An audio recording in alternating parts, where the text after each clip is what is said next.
as always. Oh, and hey, welcome back, and everybody. And like I said, we were going over the Battlestar Galactica comic books from last week, and let me bring in a one terrific person. There he Hail. is. Hey, how's it Hail. going? Hail, JT Good. Kirk. What's going on? Yes, Putin's Cat. We are streaming. We're doing the Battlestar Galactica comic series. We're on issue number 3 and 4 tonight. And yeah, 3 and 4. So yes, we are going to be streaming tonight. How's it going, JT? Doing well, I guess. Yeah. I just can smell my coffee is still brewing. So we are yeah. Still getting ready a little bit here for that. But other than that, I've been thinking about BSG all day. So Nice. ready to get into issue 3 and 4. Yeah, interesting, right? Did you said you watched at least the first 3-part movie last week? That was Mark. But I've seen all these episodes multiple times. Yeah. No. Oh yeah, of course I've seen them. And Putin's Cat, what? Please remind me. I know you had some stuff. You're doing some YouTube stuff now, I think, in the chat. Answering the chat, you posted that last week or when you messaged me. I can't forgive me on that. No, I didn't get the chance to look at it. Repost the link if you can do that, or just put it up in the chat. That's fine. That's okay by me. If you're still there. Yeah. So yeah, JT. Cool. Yeah, these are pretty good ones, right? Yep. I mean, it going along from what we did last week. It was a pretty good introduction, so we're just rolling along, and it's still sticking to the show for now, right? Yes, pretty closely. Yeah. Let's see here. So I am curious to see this week how well the art holds up versus, what we were doing last time. I think that was my biggest hang up that I had, was that, the art in the first one just wasn't done or didn't feel done. And I'm hoping that they've ironed out all the bugs here by issue number 3. That's my goal for tonight. So no spoiler alerts, but I'm okay with it, especially one thing, but I think that might have been 4. I wrote a note on it. Something that actually 2 things that we touched on last week about not trying to be too mean about some of the art, because some of it was good and some of it was not so good, right? And before we continue, let's do a little bit of a remembrance for today.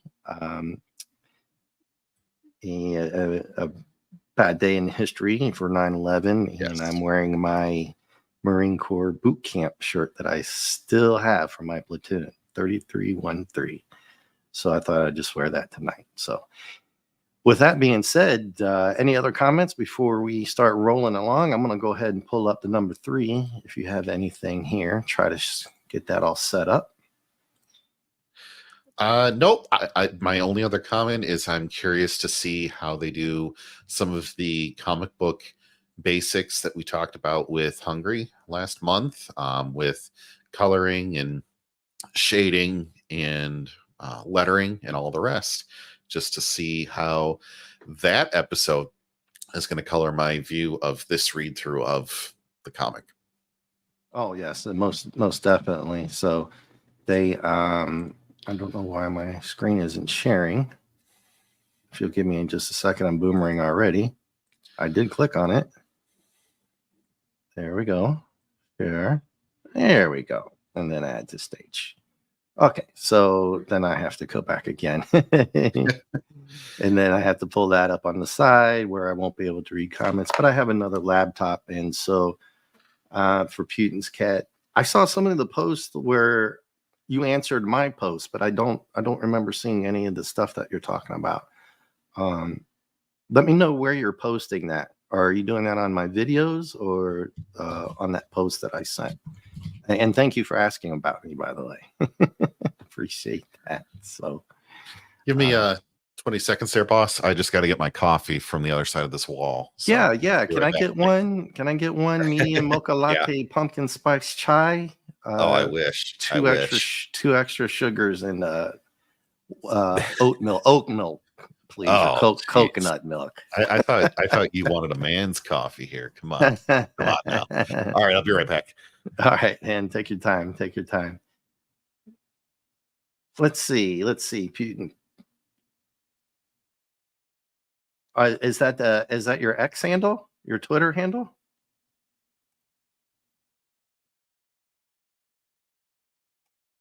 Oh yes. Yes, Putin's cat. It does work. It does work, and I am subbed.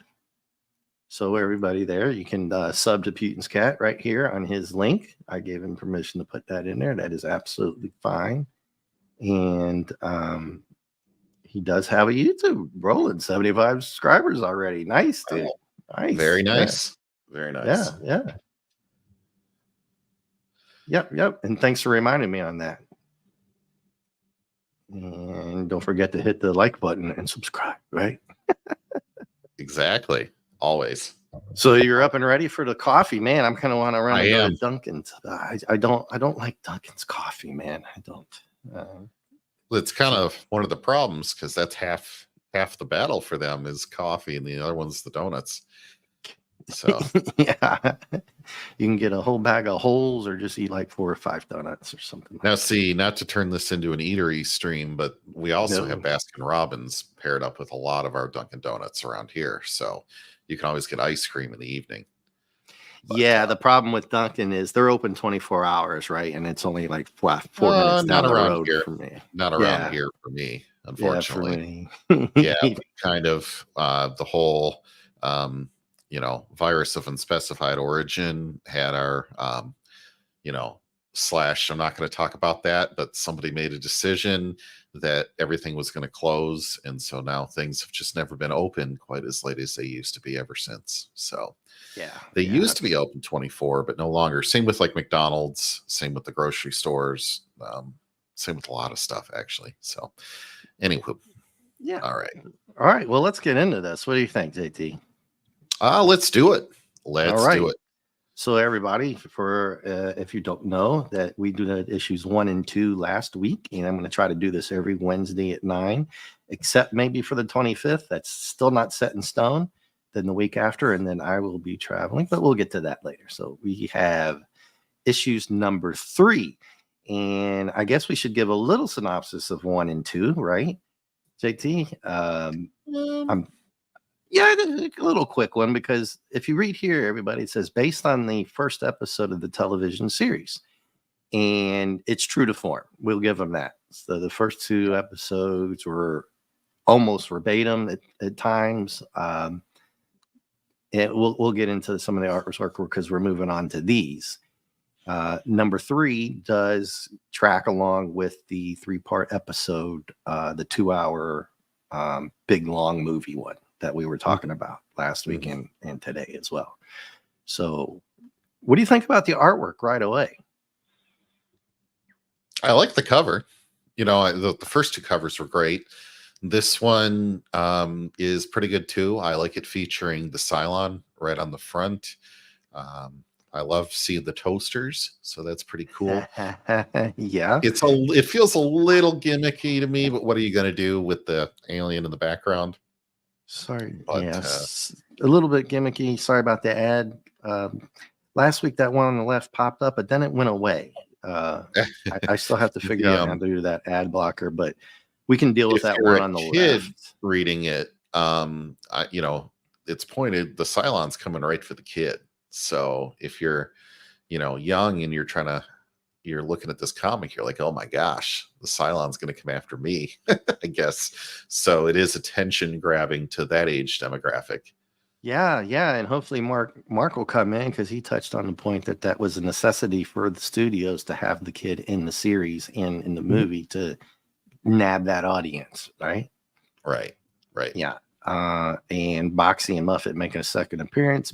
But let me ask you, have you not read this 3 and 4 yet, or you're waiting for tonight?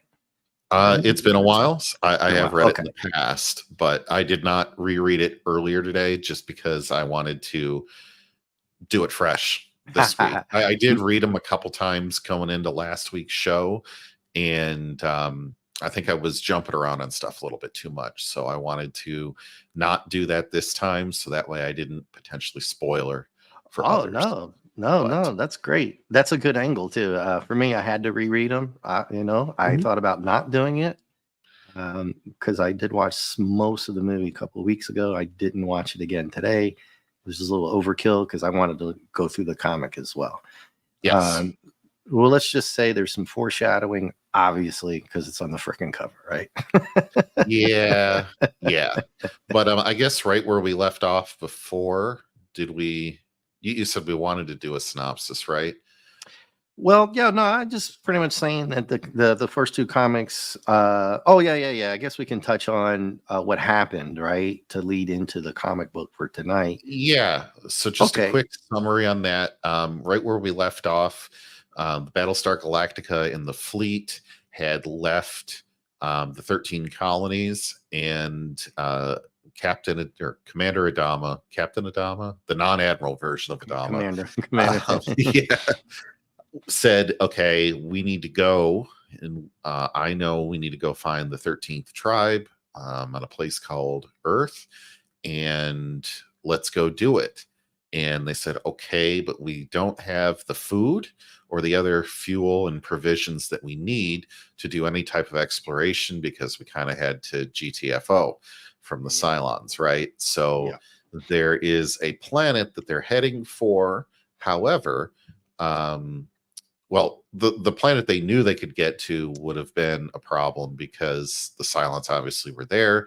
So they're going to a more remote one, but the only way they can make it there with enough fuel, food, and evade Cylon detection is through the Megadon cluster, I think is what they said, which is mined and has a lot of nasty radiation and other icky Yeah. stuff Yeah. to leave it at a high level, right? So, Yeah. Uh, yeah. yeah. And one of the things that you touched on, I think we mentioned it, but I think we might have forgot it as well. Is a lot of the ships didn't have like a obviously being Trekkies and stuff, we would say warp speed, but they didn't have light speed capabilities. They didn't have jump speed. They couldn't do any of that stuff. They were just regular freighters, probably around the whatever planet that they were coming from, obviously. But that was a problem. It got referenced a couple of times through the series, especially. Well, I don't want to go too far, but when you can't do that and you're running from the silence, it's a bad scene, right? Mhm, mhm. Right. uh, yeah. So, there we go. Stanley presents. It's the same guys, Ernie Cologne and stuff like that. Jim Shooter, the editor. And what do you think of the splash page? I did. Oh, this one, it again seems to take a step back for the Battlestar up on top. Again, we get this weird shape. It almost looks like a whale with the red eye, and Yeah, and it the does. detail is down again. But I feel like the next area here below um, gets you back into it here with the ships flying around and the mines going everywhere. I find it interesting that they have the mines looking like World War II mines. So that way everybody knows what they look like. When you and I well know that they're probably not going to have that actual shape when it comes time for it, right? Yeah, just for comic book sakes. And yeah, I agree with you. At least they put one of my pet peeves from the first one was they didn't have a big, huge Battlestar Galactica on the splash page like this. They had Mhm. a really bad quarterback angle shot. When this is Uh, even still like a quarter front side quarter aspect. front side, yeah. uh, I do like the Vipers, of course. I have a Viper on the way too, but it's gonna have to get painted and stuff. And I like the Vipers in here in this one because this is showing you that Apollo Boomer and Starbuck are in this minefield, And if you're not aware, they will tell you that the radiation from this nova is also something that they had to deal with, where even the Battlestar Galactica had to put their shields down and everything. It's really, really bad, right? Yeah. They can't see anything. They have no radar, none of that, whatever you want to call it, right? They can't see the mines. They can't do any of it. So Starbucks, he's griping kind of like he normally would for stuff like this, quipping. He does, he gripes, but he's not overly, I can't say the word. It starts with the V, but you know what I mean? He comes off that's his personality. Everybody knows it, but he doesn't come off too much as an a-hole. You know what I mean? Right. But because they are in a bad situation. But I go back up again, and then it's welcome to the club, Starbuck. You know what I mean? They just answer him right back. Now, this scan is not a great scan for issue 3. Like, my comic looks better than this. So just keep that in mind, folks, when we're looking at it, that the pages aren't centered and the colors are a little faded out, unfortunately, right? But the scan, the colors aren't very vibrant, but you guys, like JT said, this is in the 70s. This comic book came out. Mine actually are a little bit better too, I believe, but they still are yellowed a little bit, right? Yes. But they're not absolutely horrible. I don't like in the bottom left of the top right pane there. I don't have that kind of fade around her that they would in this. Bottom left here. The bottom left of the top right pane, the pink and red. Yeah, like around her shoulder, how it's really extremely faded. I don't have that in mind, for example. Yeah. So anyway, I just wanted folks to not get the wrong idea about. Sure, and then the helmet that Ironcaster had talked about, the multicolor one, he liked it, and it makes sense somewhat, I guess, because of the background colors and stuff like that. But the helmet is actually gold and brown. They got the gold eagle part right. I don't know where the blue and the red came. I think they're red. I don't know. Anyway, it's just shading. Right. I won't be nitpicky. Just wanted to say you got a good full close up here of I guess that's Apollo and the helmet that Ironcaster had talked about, and the little visor area is lit up, especially if you've seen the movie, right? Or the TV shows, it's lit up. But Adama helps them from the Battlestar Galactica, and they can pinpoint where these mines are to help them shoot them down. And they go through it. And they're like, yay, we made it. Right? I don't know about this red here either. It doesn't look good. I don't know. I guess they're in still condition red. If you notice, I won't back it up. They were still in condition red there, but they're back on the ship now, right? And they're celebrating. So I don't know if, like in a TV show, you can see the condition red, and it would look like that, blinking on and off, right?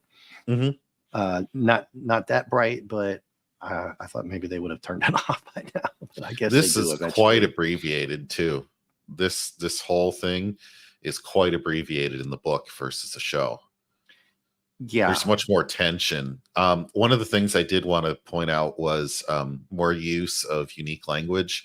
They say Feldercarb again. Let's see. There's mines dead ahead at 0.02 centons, which I believe is a kilometer. And then a path 100 maxim wide. That can't be a meter. I don't know. Maybe a maxim is a kilometer. It's tough to say. But, that's really close, blowing up a mine next to your Viper, right? Yeah. Yeah. Yeah, it is more abbreviated. You've touched on something that I was going to touch on at the end of one of these. But they made it through, right? And these little panes aren't too bad right here. This middle one's good. I think in some of these shots overall, and I Mhm. might bring it back up again, or I probably will, the faces seem to be somewhat better on most of them than they were before. Like in this middle pane here, Athena and Adama, they look a little bit better, right? Not too bad. Right. As far as being close-up faces.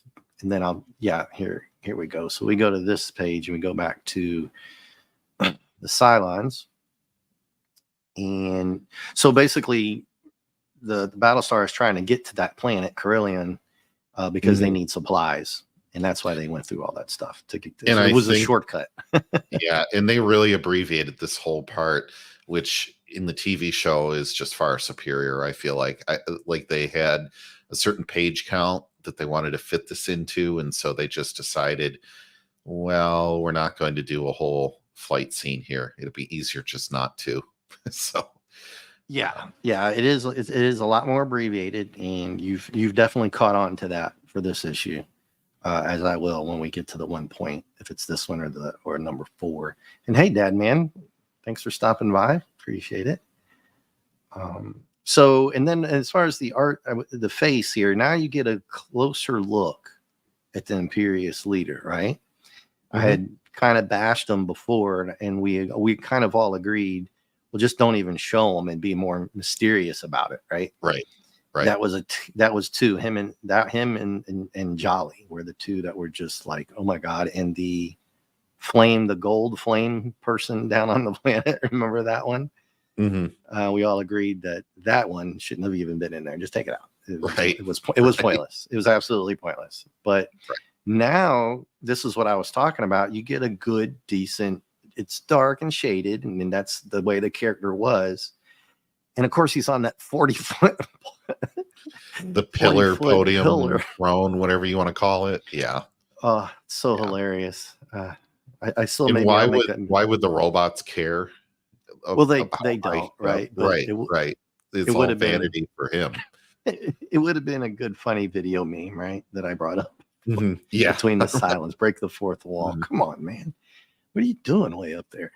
But anyway, you get a good shot at the Imperious leader as far as the comic book is concerned. And that I did like. Either do it or don't, right? At least make it as good as or as well as the other ones. Then they've got a quote that I like to think is from what is that? Caddyshack. Well, we're waiting. Yeah. And waiting. Anyway. Waiting. So they're down on the planet trying to find Tillium, if I believe that's what it's called, right? And, yes. And so they they're starting to land their mining expeditions, such as they are. I find it odd that they have any, but maybe that's standard supply for some of these ships. Yeah, I think that all these ships, and even referencing some Star Trek, right? That sooner or later you might get stuck out there, and you might have to go get supplies, or you're just going to be floating around, right? Right. And like dilithium crystals and stuff like that, right? And even in Star Wars, mining for the lightsabers. But I would think that a Battlestar and or anything like that had any deep space travel, just my opinion, right? It would be standard equipment to have at least some kind of mining equipment and stuff like that. Right. And this is a pretty good shot of Boomer and Starbuck. Like I was saying, the faces are better, and there he is with his cigar. Well, he loves his cigar. I wonder what this place is like in the daytime, Boomer. This is the daytime. Lovely. It's a cool little set there that just says, hey, well, this is our character, this is our other character, they're hanging out together, gives you something to kind of laugh at, but also builds the world in a way that's not like reading off a whole bunch of exposition to you. So I liked that one. I remember that one. Yeah. And there's a little bit of exposition in some of these, even though it does seem like they're skipping some things, and maybe they are. That's that they're just trying to fit in the best parts within the confines of how many pages they have to work with. And basically, this is just kind of standard stuff here. Serena and Boxy and Muffet are on this. I Yes. don't think that Apollo would have allowed it in real life, right? Not Boxy and Muffet. Why? Why are you there? There's absolutely no reason for you to be on this thing, on this planet where nobody's been, right? I hated that in the live action version too. Like, why are we doing this? Well, if you remember, it's a setup. It is. It's a setup. That doesn't help it. That doesn't help it for me. Right. And it doesn't make sense that he would have been there initially, maybe later when we get to the place. Right. Now, what I want to point out to you is look at his hand on the left, then look at her hand on the right. She's got like carrots for fingers. Yeah. Like, what the happened there? That's a weird hand. I missed that one.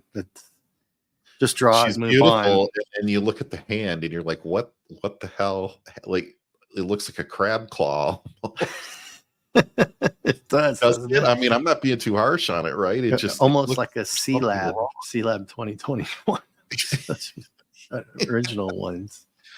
Yeah.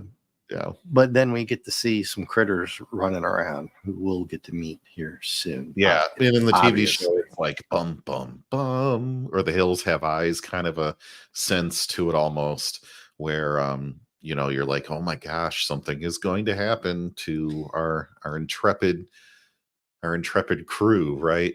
You can see the setups coming, where here they spend too much time on the kid and the fake dog that I cannot stand. Again, yeah, I like them, but it's okay. I know you do. I know you do. Well, because I don't know, the kid. I can see what people don't, but on this, and what you don't fully get, that's kind of chill, is that they're going into a cave, like they're going underground, and it's just kind of slyly put there without any type of wording around it. Like, you gotta just not look past it too quick. Your mind will say, "Oh, there's not much going on over there. It's small," right? Yeah, but let me that gives more subtle clues to what this species is about. Anyway. Yeah, no, you're right. And again, that touches on the fact that I was like, you brought your family down here, okay. But they did take time here to do what they would call a father-son moment, where Apollo is teaching him about life, because Boxy's all like, well, why did the Cylons have to kill people? And why did, you know what I mean? Mm-hmm. So if you actually do read all of this, that's what he's doing. He basically tells Boxy, oh, you can see how complicated life can be. So that's why that's in there for that part. Yeah, I guess by our standards, how can it be anything but stupid to kill what you don't understand? Right. And another setup, they stop, Muffy takes off like a dog would. You open the door, boom, he's gone. And then Boxy chases him without, there goes the kid chasing him. And Apollo's like, hey. Robot, let it go. We'll just make another one. Yeah. Except Boxy goes running off onto this foreign planet. And it's dark, right? Isn't that what Starbuck and Boomer said, right? It is daytime, right? Mm-hmm. And he just goes running off into the dark.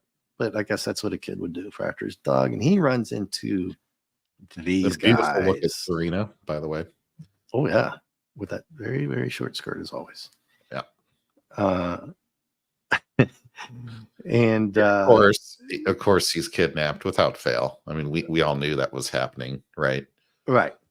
Well, if you've seen the show, and I try not to do any spoilers, but it's really difficult when most people have seen it, but you never know who's going to watch it, right? Read the comic and not see the show. Who knows? But hey, so he gets caught by these critters. They're called Ovians. They'll tell on themselves here in a little bit.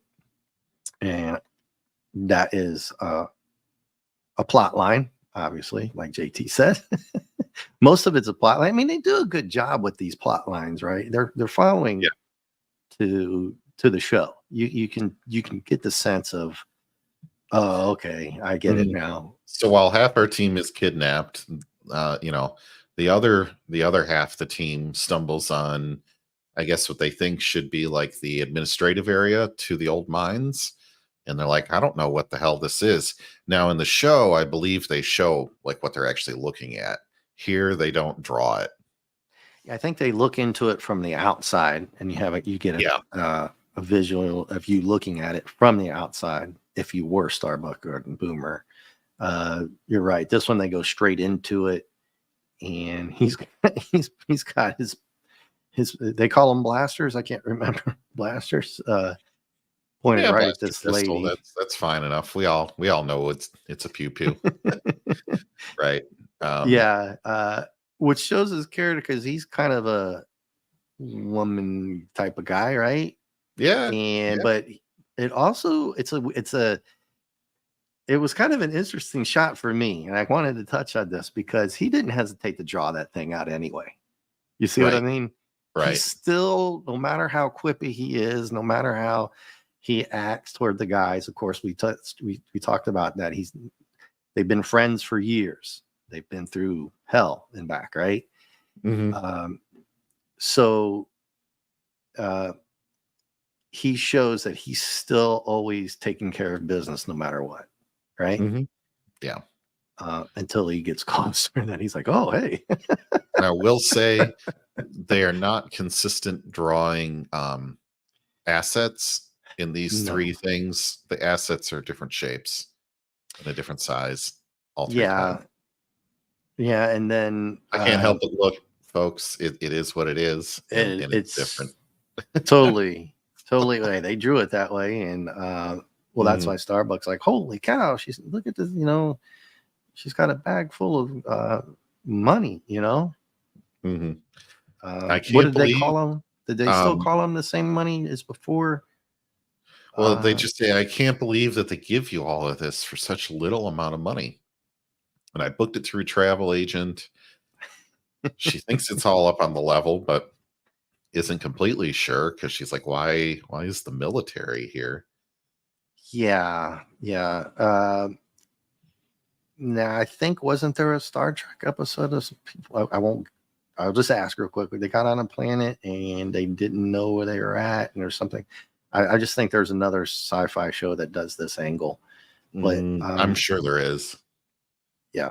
Ooh, I thought I lost the next page there. It blinked on me. That would have not been good. Yeah, I'll touch on that if I don't forget about what you just said about everybody being there, right? And they talk about it too, so that's why I'm going to try to bite my lip on that one because it's qubits is the currency. Qubits, yes. Yeah, thank you. Boots cat, thank you. Yeah, yep. I wasn't sure if they were from the poker game on the ship from the first couple episodes, and then down here they still call them qubits. I guess that's the international human currency, right? At the time. So Boomer's like, hey man, and I like this about Boomer because he brings Starbuck. He's trying to bring Starbuck back to reality. Not that Boomer's a tightwad; he's just smart. Yeah, and he knows. I mean, and Boomer he'll play games and drink and hang out with the guys. That's not it. He's just like, wait a second, man. And he says it right here. I don't get it. And that's what you said, JT, right? Right. Yeah, everybody's fat and happy and winning all the time. And it's like they don't even know that the whole world just ended. Right. And Starbucks says, how come we haven't even heard about this? That's an interesting point. What's a little bit sad here that in the TV show, this is like Mos Eisley Cantina with all kinds of different alien races and all kinds of crazy dress. And here you really don't get to see a lot on this page. You have this gentleman in the front. I think it's a gentleman. You basically have what looks like two elves. Yeah. And like then elves. You have a really tall guy in the blue with the yellow band.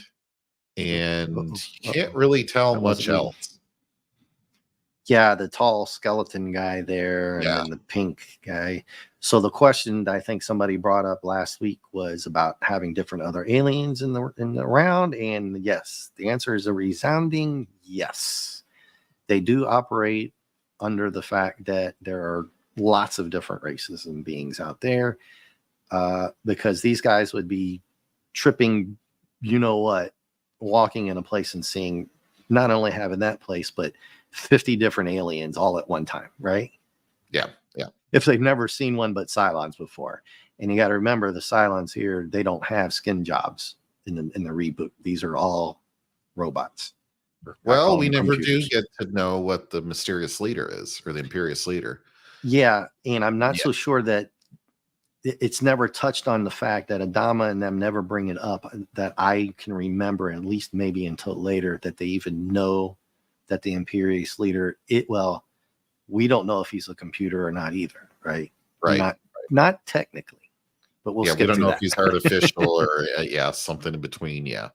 So, basically they're welcomed here, that, trying to get hooked in, relax, drink, have a great time. Yep. And even Starbucks says, hey, let's play it cool. So there you go. He's losing it a little bit because this place looks just so freaking ridiculous. And he even says, well, let's not tell him too much. So both of these guys are on point, even though they probably want to dive into this, right? Right. All right. So then, we're kind of just at an ending point there for the next cutback to negligent mom and stepdad. Yeah. I'm really going to get on Apollo's case for this. The more I think about it, the more it doesn't make any sense, right? Right. Go ahead, continue, because there's your cave entrance. Right. So then they're like getting back in and driving around, even though he wouldn't have run off so far that you wouldn't have been able to call for him or find him on a scanner. Or we're just going to leave and drive around and hope we see him. Anyway, Tweedledum and Tweedledee driving the bus around. And of course, they run into the aliens. Yeah. And I wanted to touch Putin's cat said, the Cylons were based on lizard people. And I said, well, yeah, definitely the Imperious leader. But what I was saying is, I don't know if I can ever remember in the early stages of even the series that humans knew about the Imperious leader being different. I don't know that. I don't think that was ever revealed. Yeah. I think if there had been more that were made, we may have found out, but it didn't go that way. Yeah. Interesting plot line that I think that they left out. I might have missed it, but I don't think I did.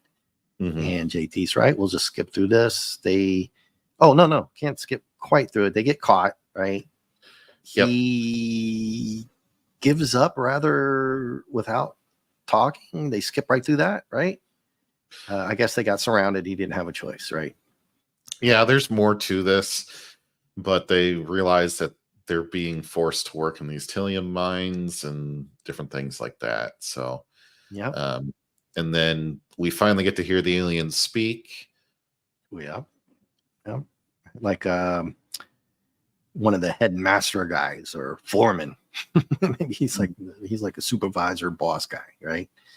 A head guy. And they're space communists, the Ovians. Yeah. Communal order from birth. We all work, we all share. There's no competition, no conflict, only peace and order and perpetual happiness. Although they have a leader, so this is like, anyway, they're a space commune, basically. Yeah, totally space commune. But makes you wonder, like, they don't. So what are they mining for? For what? What are you mining? Hey, what are you mining down here, guys? I don't know. And why are you mining it, right? There you go. You're so smart, JT. It's almost like I've read this before. Yeah, weird. Yeah, why? What are you guys doing? Mining? But sometimes it pays to read the book twice because you'll miss out on clues and things that get dropped for you. So yeah, I almost dropped a bad foreshadowing comment there. I'm glad I didn't. Mm. So And then there's a little bit of tension here because the guy says, would you like to meet them? Now, we don't know what's happened with Boxy, and we assume that Starbuck and Boomer are upstairs partying, right?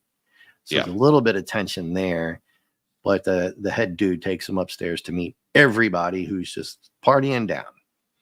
Mm-hmm. And then we go to the Cylons, this guy here. And dun dun dun, they let on that the Cylons are actually in on this place. They kind of skip there a little bit, JT. They do. I'm missing something here. I mean, like I said, it's the comic book, and you said it, Ironcaster and Mark, all they got to do what they got to do here, right? And What you really the get point. is you think they're trying to be charitable or benevolent aliens here. And there's a lot more party and good times, and you're missing a lot of beautiful people. This episode on the live action version, especially up in the casino area, has just the most attractive people they can find, I feel like, Yeah, for the purpose of this. It reminded me of some of those Buck Rogers episodes when they had those wide angle bar scenes or restaurant scenes or casino scenes, stuff like that, right? And it's definitely truncated to keep the story moving. Oh, definitely. Because, like I said, it's a comic book, not a 2-hour movie. Right. So head guy's in on it. He's ratting on the Cylons. The Cylons are sitting there, and there's my sparkly, shiny stuff for the Cylon. Yay.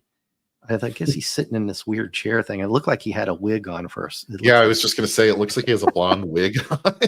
I'm like, what the hell is that? I don't know what that is. But it's a throne chair, and I'll be damned if this guy doesn't have a little bit of an ego, this Cylon. What do you think?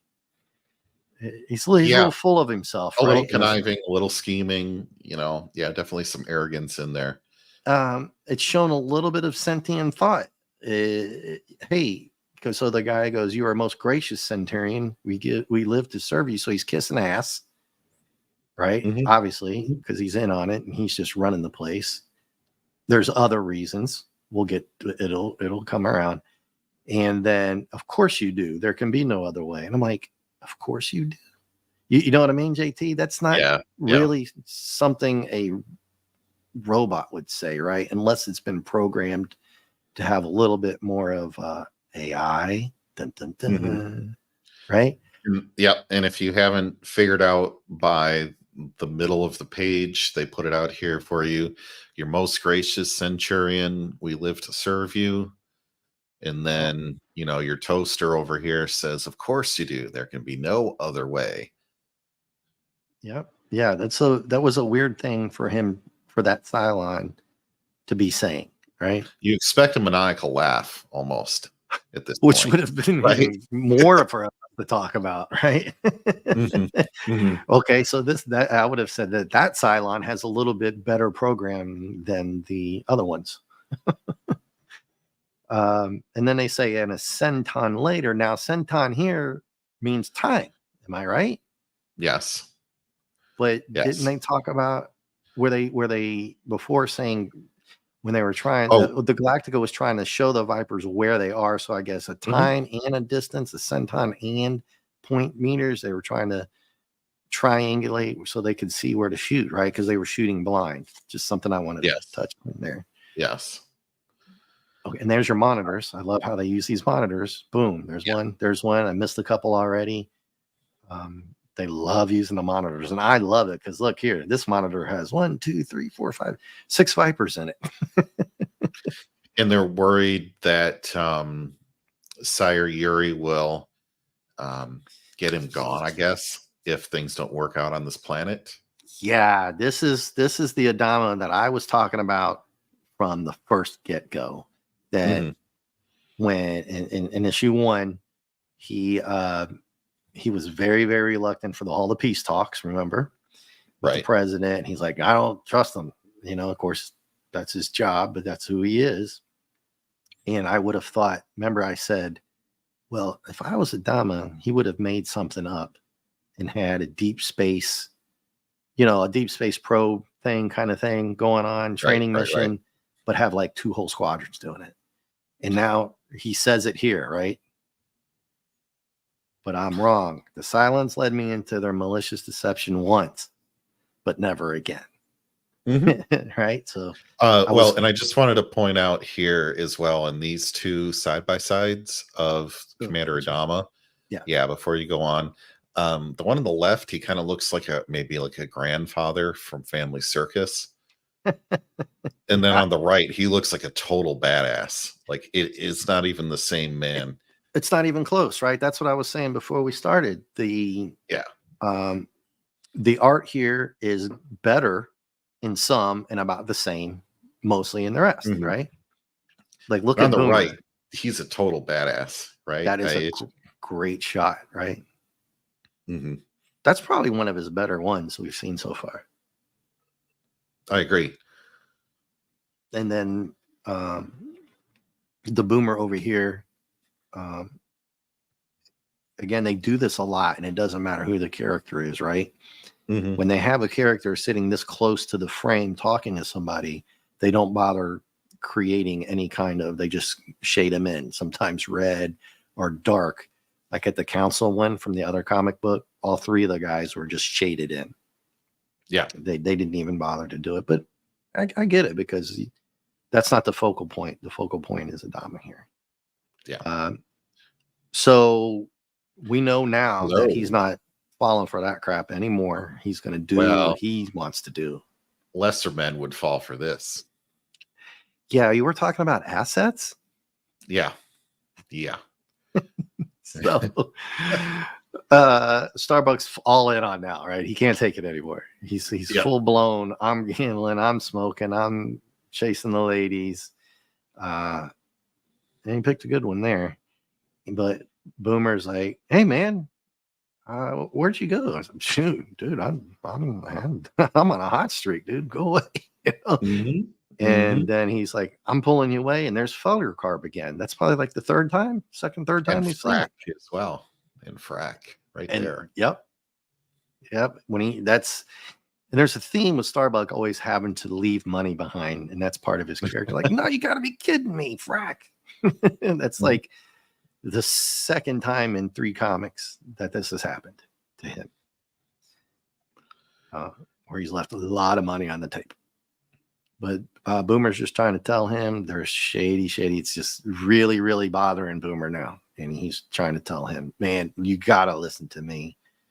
Look, what I mean, you've ever been into a chancery where you couldn't lose your money? That's a pretty damn good point, right? Right. And And then you get yeah, the infamous, which are freaky as hell in the live action, the multi-mouth singers. yeah. But now, was it you that touched on the fact that he's trying to conduct business, or was that Mark Ryan Casser said, and Starbucks thinking about running a business with everything going on in the world, or in the universe, I should say. And I'm like, well, where is this star circuit if everyone else was destroyed? What the? Yeah. I'm lost on that point. I was always lost on it when I watched it. I'm lost when I read it. I like what it. The It hell just Star Circuit. It is funny. It just excuse me. It doesn't fit because there's nowhere left for them to go. Yeah.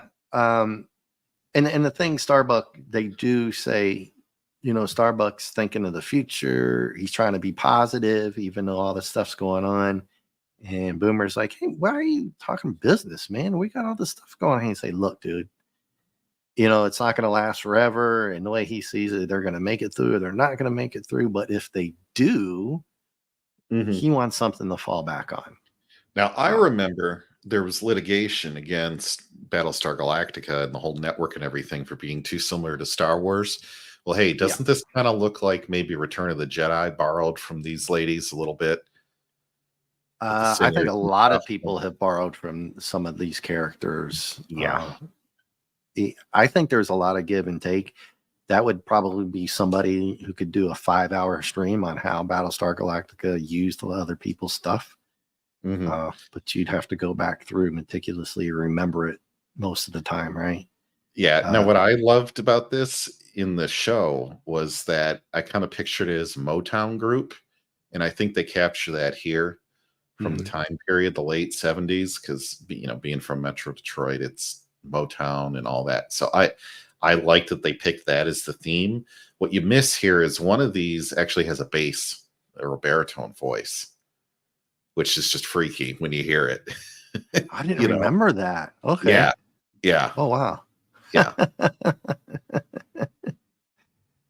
So anyway, that's a joke that you miss in the comic because they can't really simulate that, right? Yeah, yeah, they're not touching on that because I mean they use a whole page. I'm gonna flip back, sorry guys. A page, yeah, one page here, right? Then you go back into this half quarter of a page just on this subject. So they were really wanting to reiterate the fact that Starbuck, again, they're really building up Starbuck's mystique here, him and Boomer. Mhm. And Boomer's like, I don't believe it, blah, blah, blah. You just want to start a group. And he's like, hey, man, we're going to be antiquated, burned out starfighters when we get old. And that summed it all up, right? Of Right. why it's going on. And then it's weird because they move right into this little panel here to the right. I guess that's Apollo in the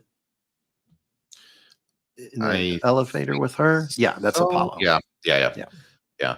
yeah. Let's see. So at the last minute, they hear about guests talking about people that have just dropped out of sight.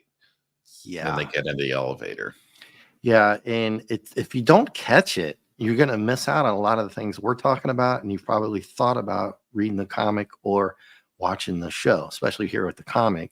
They do these one liners that really solidify or foreshadow what's been going on all the way back to when Starbuck was talking about why haven't we heard about this place? Huh. Well, this might tell you people are disappearing. Hmm. Well, what's up with that? Well, boom, here you go. They also drew her completely wrong on the right. Yeah, it's another flub on the artwork for the assets. I mean, they gave her Well, some nice but then legs what's over this here on the back? What's this like? Her she has like a hunchback in this. yeah. Anyway, Yeah. yeah. In a Apollo's face, though, at least he's conveying something horrible, but they don't tell you just yet. Dun, dun, dun. And then they also find the rest of the group that didn't go in the elevator. They find some guys wearing the same kind of clothes as they are, but they're not from our squadron. And then they're like, "Hey, you." Yeah, and they do this really hastily. If I remember in the show, there's a few minutes A of few them. minutes. Who There are was some those guys? subterfuge. Yeah, they do that really quickly here to move things along. And again, there's that character in the middle page where they just shade it. They don't. That's a theme for this comic book. And the So they see boy. some guys. Sorry. Mhm. And why the hell is the boy still chasing the fake dog? Didn't he get captured? Yeah, yeah, you got captured. So Well, what's he doing down no, no, here? no. They were upstairs. They released them, and they were all Mhm. upstairs eating and partying. And then the Muffy runs off again. That's the second time. Again. Yeah, that's the second time. Yeah.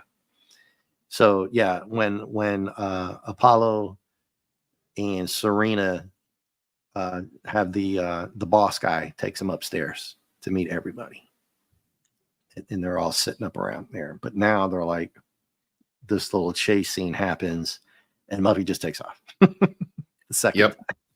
And this and of little course, scene right here, we better check this out. It won't take long. We'll all go after him. Voxy, oh, not again. You just go on ahead. yeah, I finally have to be a mother and stop thinking about hooking up and go look for my son. Like, and actually give them some discipline about keep them running off right into right. the alien planet. You got caught once, and then obviously things are only going to get worse. She's just so negligent. It, Yeah, it's beyond belief. Anyway, It's a plot line again, but again, they didn't have to do that because they were going to wind up. They could have done this with the guys chasing the guys, got lost, went down, made the left turn instead of the right turn, and then found this place, right? Mhm. Um, and I was always curious. There's a lot missing here, kind of. There is. Apollo This and is a Serena wind whole up. action scene. This is a Yeah, whole action scene on the show. yeah. So they wind up down here anyway. Again, uh, Mhm. I'm a little lost as to how Serena got down to the cave. I'm missing something totally here. Because wasn't that a blonde in the elevator that Apollo didn't In a know? green dress. Yeah. But anyway, we'll just move That on. was Starbuck. That was Starbuck in the elevator, wasn't it? Okay. That must have been Starbuck, I guess, then. It Yeah. had to be, right? Because then Yeah. they're all down in the caves. And it does say a short time later. So that explains a little bit of time lapse that I was getting at. It is And confusing. I'll give you that. It is confusing who is where doing what.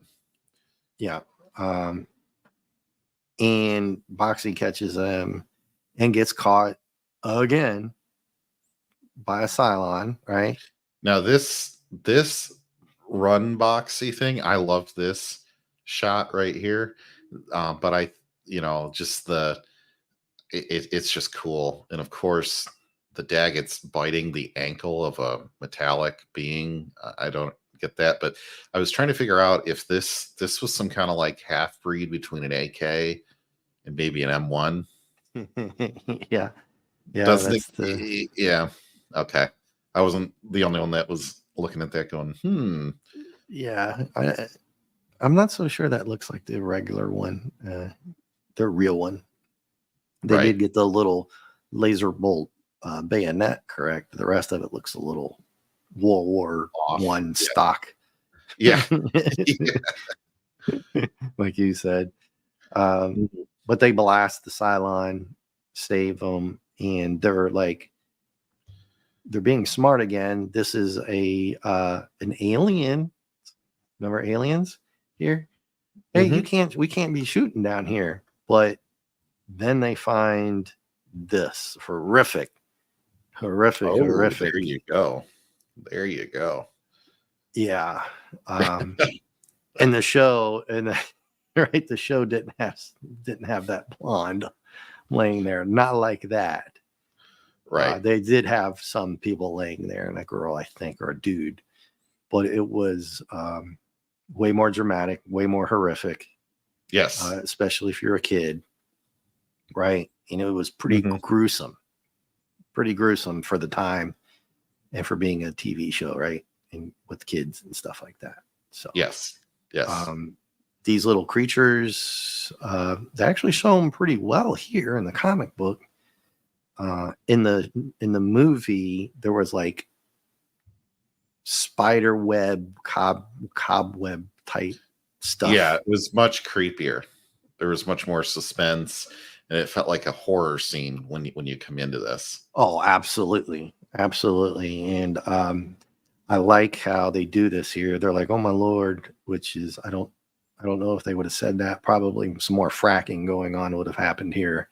Mhm. You've got to be fracking kidding me, this kind of thing.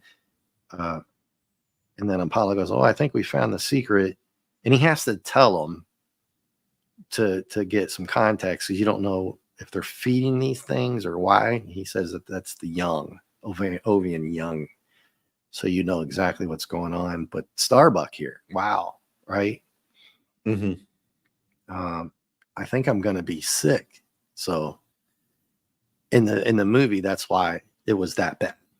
Uh, to see that is probably pretty gross, right? Right. Uh, so Apollo and them lose their, you know what, get the head look at, and I like this bottom left look on Starbucks face here. They see they really capture some of the things that I was talking about in this comic issue. Some are bad, some are really good. Adama one was good. This little shot here in the bottom left pane of Starbuck has a I'm really I'm horribly distraught from what I just saw, Mm-hmm. and I'm pissed at the same time. It's a good one. And Apollo's face looks like, I don't know, he's in a time warp and it's all stretched out. Right. At the same time. Right. But hey, there's the Cylons comic. get wrecked. Yeah, it's a death trap. And they start blasting people and Cylons, and courtesy and then there's this weird part that they try to jam in here on where did you meet Jolly all of a sudden? You're going from blasting Cylons to Apollo is talking to, Yeah. I guess that's talking to Jolly. Do you remember in the show there is a scene that I think that's Jolly. It could have been anybody. He doesn't say it's Jolly. I think it is. He's explaining to either Apollo or Starbuck who those guys were, and he's letting in on Commander Adama. He suspected a trap. We couldn't tell anybody, and we did have imposters down there so that we could get in our Vipers and ambush them for a change. It was a little weird. I'm going to There's a back huge gap in here. Huge gap. Huge gap. Huge. It's not a little square here that I would have put. I would have put that on the next page at least, right? Mm-hmm. It doesn't follow any sense. That's Jim doing that. There's Stan's soapbox that we talk about every now and then. I think I skipped it this time. There wasn't much going on. He's promoting stuff. He's talking about himself the whole time. Yeah. Right to these people on CBS, tell them how great I am. Right to these people on NBC, tell them how great I am. And if you want to see me in person on April 7th of whatever year this was in Miami, then go here. So yeah. They are promoting Fantastic Four though, and you see a Daredevil in a little. Yes. Yeah, that's cool. With Herbie the robot. Okay. All right, I just wanted all to new. All new Fantastic Four. So the Cylons fall for it. Adama's ready. They're up on the bridge. I like this monitor thing again. Adama's pointing out. I want them right here. Right? Yeah, shouldn't we be all launching our fighters? Not yet, Colonel. Let them believe the fleet is helpless. Yeah, he's suckering them in. Yep. But what they don't know, they're already out there, right? Mm-hmm. And then we'll spring our trap. Boom, hey, this, and I like this right here. This one's for Zach in Caprica. Throwback for everybody. Zach is Apollo's little brother who was wasted in the first episode. And it's not Red Squadron, it's blue and green. So, settle down, Lucas, right? Yeah. I like the art on this Viper here. Really detailed, more detailed, right? You get more of the mid-engine, the open mid-engine parts there. Kaboom! That's a pretty good scene. And what you don't really get here, you get a snippet of it. They don't have all the ships launched, and they don't have as many ships as what they would like the enemy to think.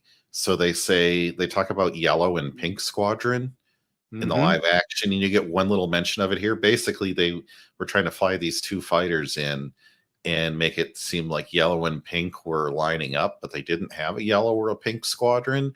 So they tried to double the size of the squadrons they had available to freak out the Cylons into thinking, there's way more. And then they used some Tilium, right, to blow up the Cylon ship. And they don't talk about any of that here. There's a lot of action that they cut out. Yeah, right there. And this is what I held off, and because you're smart, you see things like that. This is what I was touching on before, and I said when we get to the end of this one, I'm going to bash them a little bit here. The artwork is great. They do say, "What do you mean to this is Blue Squadron vectoring on an enemy? Cover our flank green." It's standard sci-fi tactical stuff, right? Even the military has been using subterfuge for a millennia. on Earth and in space, right? Yes. In sci-fi. So it's not something anybody stole from anybody.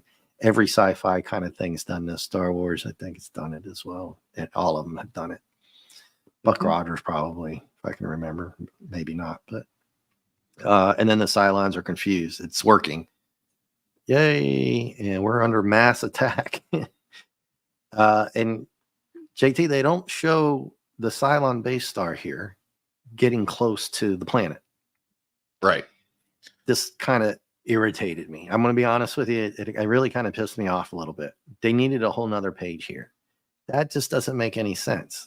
They needed what two happened? more pages of space action and plot development, but the problem is they spent way too much time with Boxy and Moffat and all of that at the beginning. Family life lessons. Yes.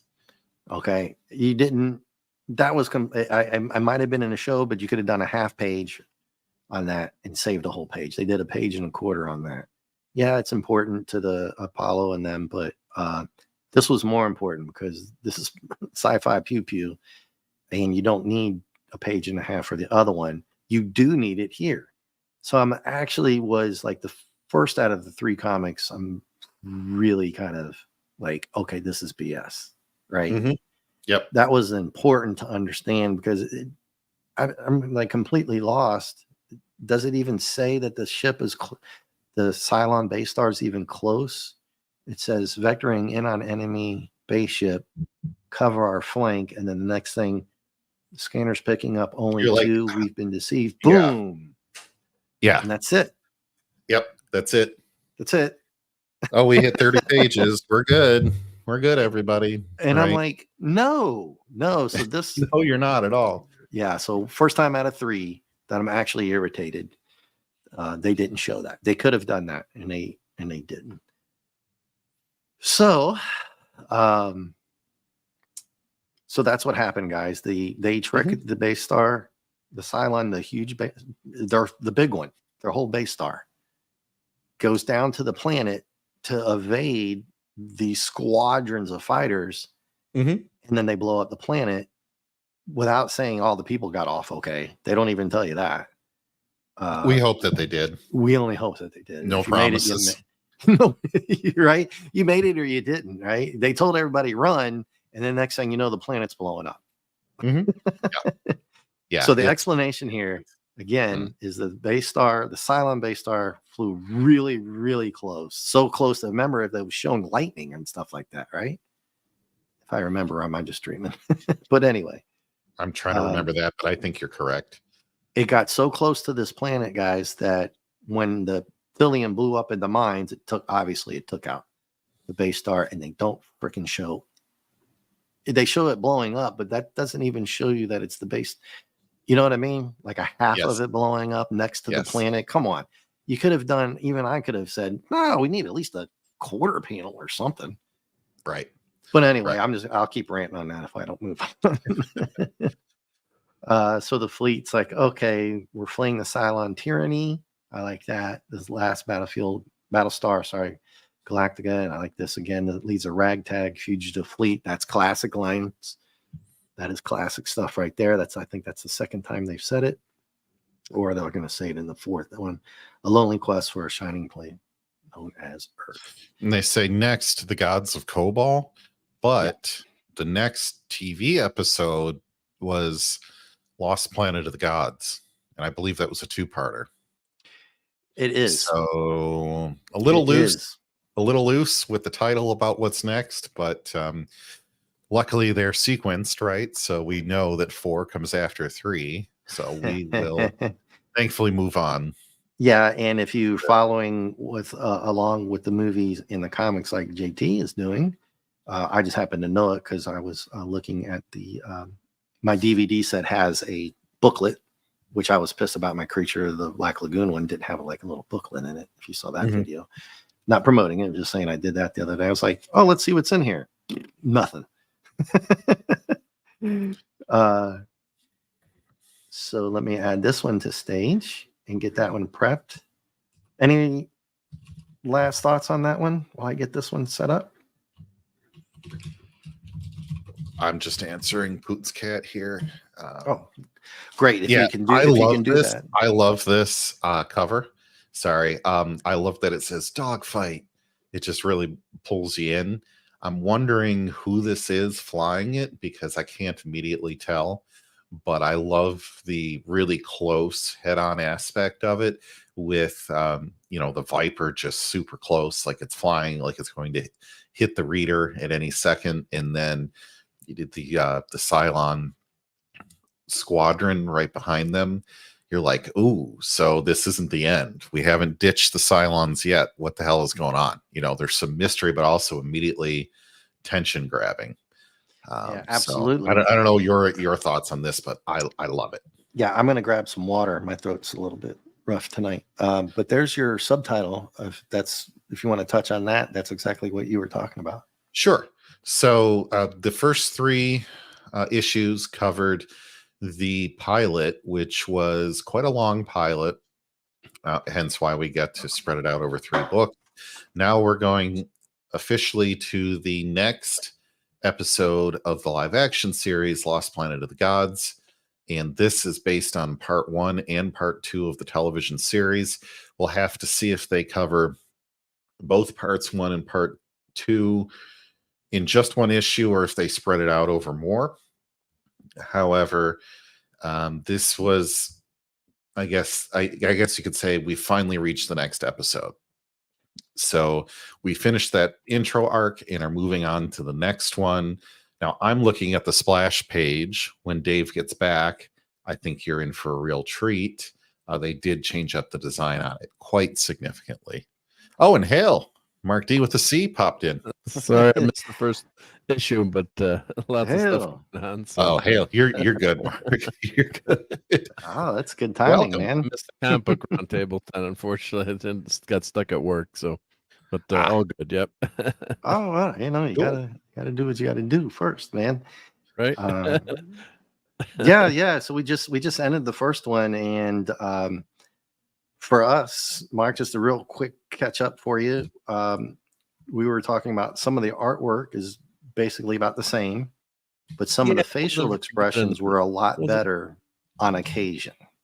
Yeah. It's not great, but occasionally, it gets the job done. But and of course, the scan you're looking at too is old school, faded, and not the Baxter paper or the better comic book paper like we have now. So that doesn't help. That doesn't help either. No.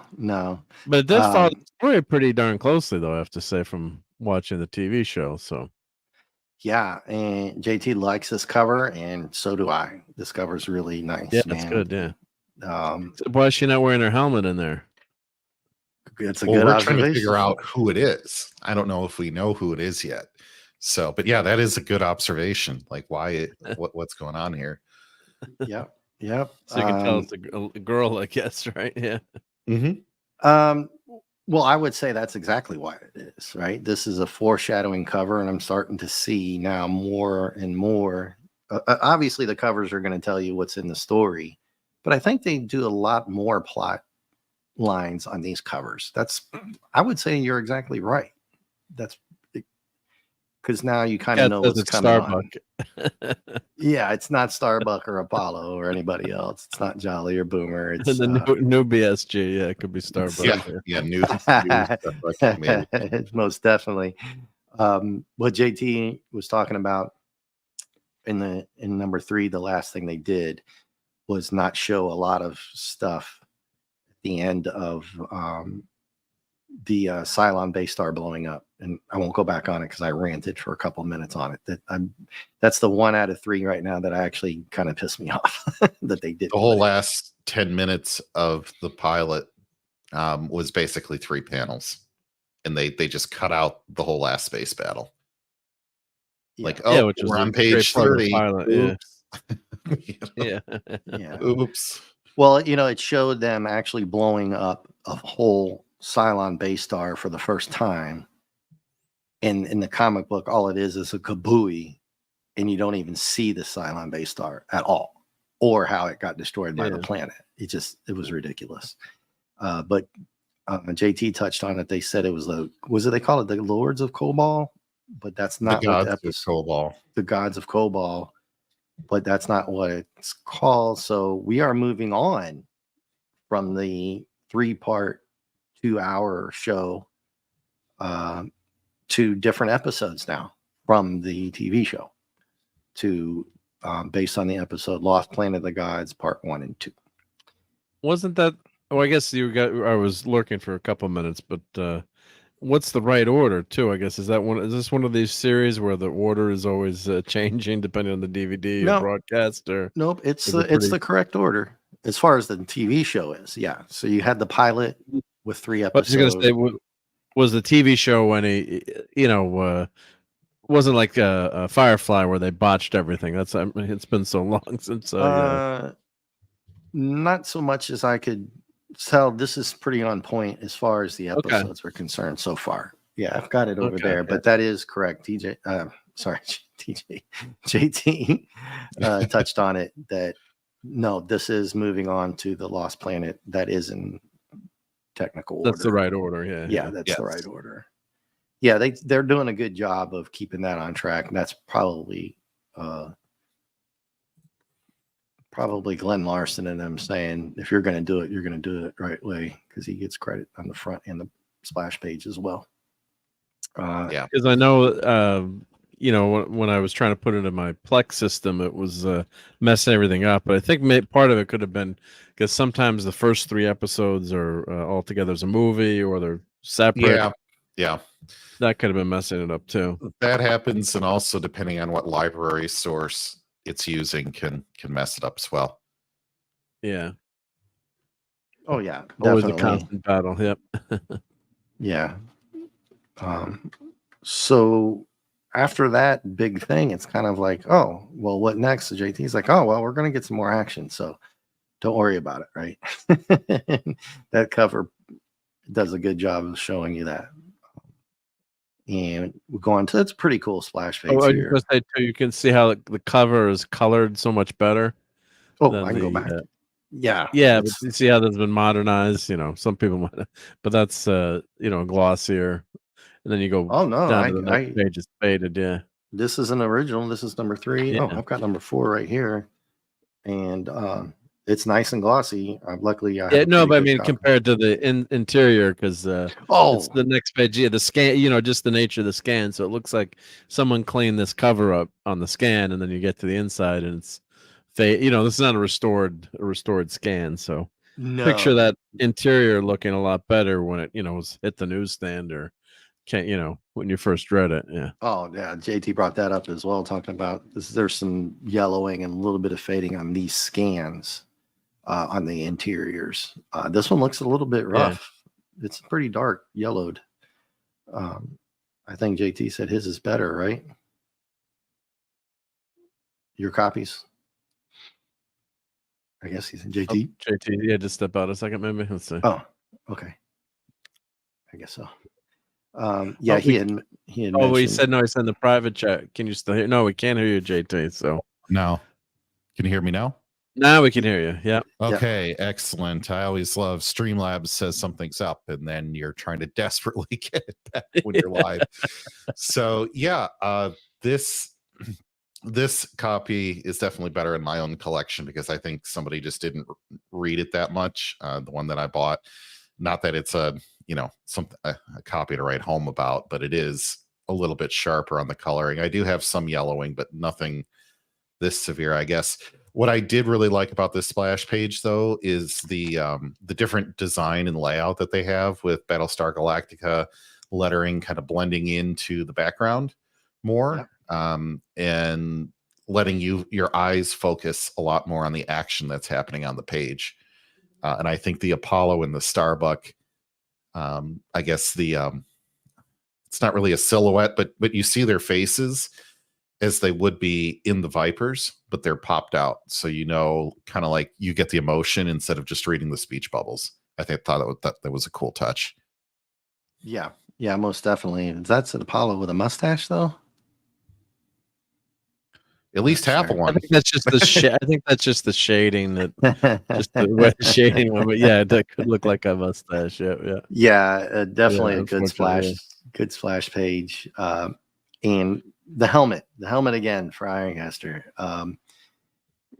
Definitely he's on point with the coloring of it because it's got to stand out from the rest of the stuff, right? They like that blue and that red. And you get the Viper, not a lot of detail, but you get a good overall look of it. It's not too bad, right? And then, like JT said, you get the full Battlestar, and it's not that bad, right? It's pretty good, I think, compared to the other ones. Yeah, it's the most complete shot we've had of it so far. And that was what I was complaining about from day one, very first episode, and I'll always do it. That's the kind of shot they should have had full length right on the first. Although, from this aspect, you would still see the other launch bay. Yeah, on our right side, the ship's see a little bit of it. You're right. Side, yeah. But hey, yep. See Into the part void, at least, right? Yeah, or some of the top part. Yeah. Yep. And so this is the Into the Void, but the comic is called Dogfight. I'm like, okay. Into the Void would have been good, but Dogfight is more entertaining, right? So these guys, they're just out patrolling and stuff like that. It's Starbuck and Apollo, and they're just talking, like going back and forth. But there is something interesting going on in Apollo's life, right? He's getting married. He's getting married. Yeah, he put a ring on it. Don't do it. To the worst mom left in humanity. I think, Mark, what you might have missed here, you might have to go back. JT is starting to have a little bit disdain for Serena's mom skills. just a bit. Just a bit. Just a bit. And I'm having a little bit more against Jim Shooter. I didn't want to get on him too bad, but I am now after the ending of 3. No, that's bad. And so Boxy ran off 2 separate times on an alien planet, and we did give Apollo a little bit of crap too, right, JT? Yeah. Mark, some of the stuff that these guys do in adaptations that we talked about before is you're always worried that they're going to flub it up, right? And of course, they're following along to the movie, so I can't get mad on the comic book for this part. But it made no sense that Apollo would have his future family in a shuttle pod, not a shuttle pod, but a Land Rover on an alien planet with nobody else in there to protect them and stuff like that. In the TV show, like it'll be fun to go or something, or they didn't expect anyone was going to be there on that planet originally, and maybe mixing up the show and the comic. But I think you're basically right on that. I me putting my own thoughts into his head is, maybe I'll get to show off to her, and so then anyway, the kid will like going to the rover. I think it was kind of stupid too, but I guess if you think the planet is uninhabited and there's nothing there, and you're just picking up fuel, right? It was supposed to be a fuel dump, I thought. Yeah, but I'll give shout out to Star Trek. What do they always do when they come to a planet? Well, they leave Wesley on the ship. Thank goodness. The one time they didn't. I mean, he basically gave himself the deletion penalty on that planet, right? Falling into that structure and breaking it. But they always scan it, right? They scan it for life, right? So that's true. They skipped it here, whether they did or they didn't. They don't mention it. But anyway, Mark, just wanted to catch you up on that real quick. Boxy runs away twice, chasing the Muffet, right? Just like the kid on The Walking Dead kept trying to get his family killed. Yeah. So he doesn't do it once, he doesn't twice, and JT pointed out, okay, now she's trying to be a mom. It was funny. It was a great line. He said. Anyway, Starbuck and Apollo are flying around. I'll go down, and they see this void. This huge void out in space. It's just like, I guess they come right up to it before they see it. But hey, anyway, so we go back to the ship, and we're not actually at the ship. Sorry, take it back. He's thinking of older days, right? He's thinking about getting married. He's thinking about getting kids. His kid Boxy is going to be a stepdad and all this kind of stuff. And he's just reevaluating stuff like that. And then I do want to point out something good. Jolly. That has to be Jolly, right? Now, do you guys remember how utterly horrific that first depiction of him was in the last two? Yep. And how mad I was about that? That it was just absolutely ridiculous that they drew him like that. Well, why? This is way better, right? 1,000,000 times better. So this actually vindicates me a little bit here. That's the shot. I was like, how did you draw it like that? Why? What was wrong with this one? And here it is in episode 4, comic book 4, right, Mark? Yeah. I mean, So it just, I don't know. I just had to point it out because I felt pretty good about myself when I saw this one. I was like, yeah, that's what I'm talking about. Why didn't you just do that in the first place? That other one is just, sometimes too much of a rush. Yep. oh my gosh, right?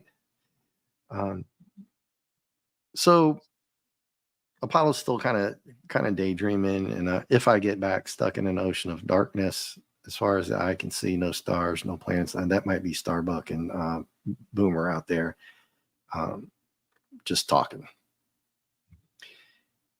And Apollo does this kind of crazy thing, right, guys?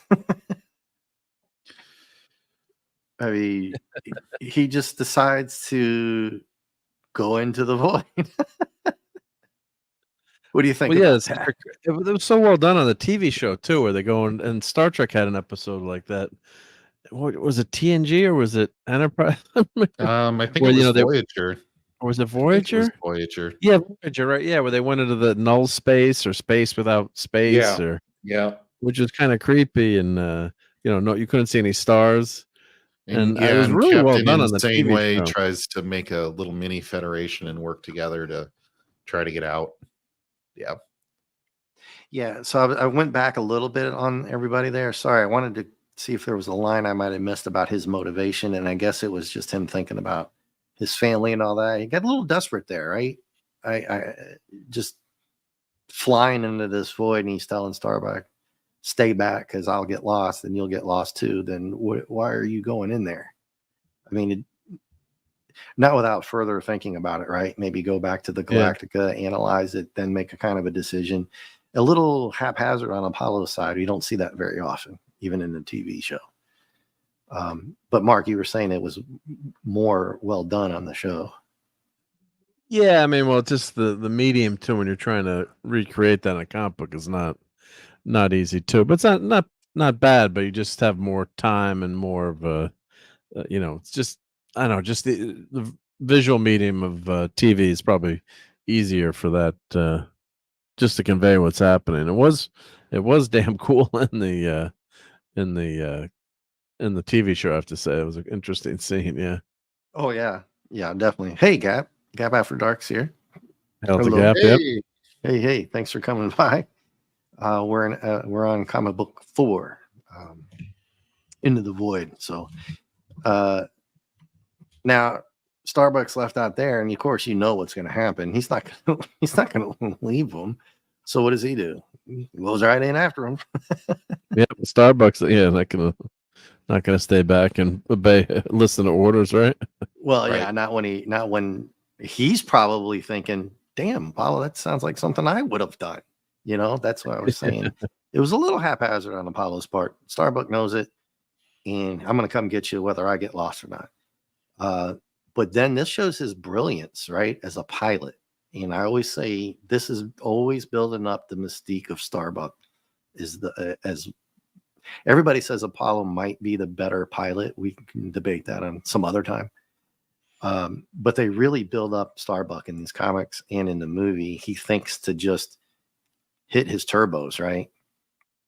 So that maybe he can see it. Apollo can see him. Pretty damn smart, right? Yeah, and then when he says, "Yeah, we're gonna," was it the next panel or coming up, where it says, "Yeah, we're gonna fly back 180," and the exact line from the TV show too. Yeah. So Well, they know, you figure if you're a really good pilot, he knows the line in. There's nothing to keep your bearings, but he's gonna flip and go 108. I guess, yeah, because all the Yeah, instruments are screwed up. yeah, he would have to be, because you're in a complete null void. You can't see anything. There's nothing, just absolute Yeah. blackness, right? And you don't have the instrument panels, so he would have to have actually probably counted in his head per burst of how far he went, and then counted the steps, like Liam Neeson did in the movie, right?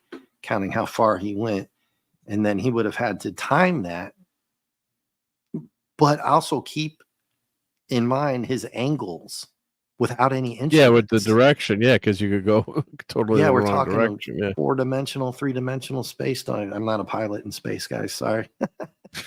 But you get the picture. We're not talking going down the road in your car and, and it gets dark. You could drive until you bump into, you know what I mean? You could stay on the road at least.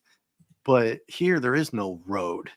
So him doing this just shows you how damn good of a pilot he really is.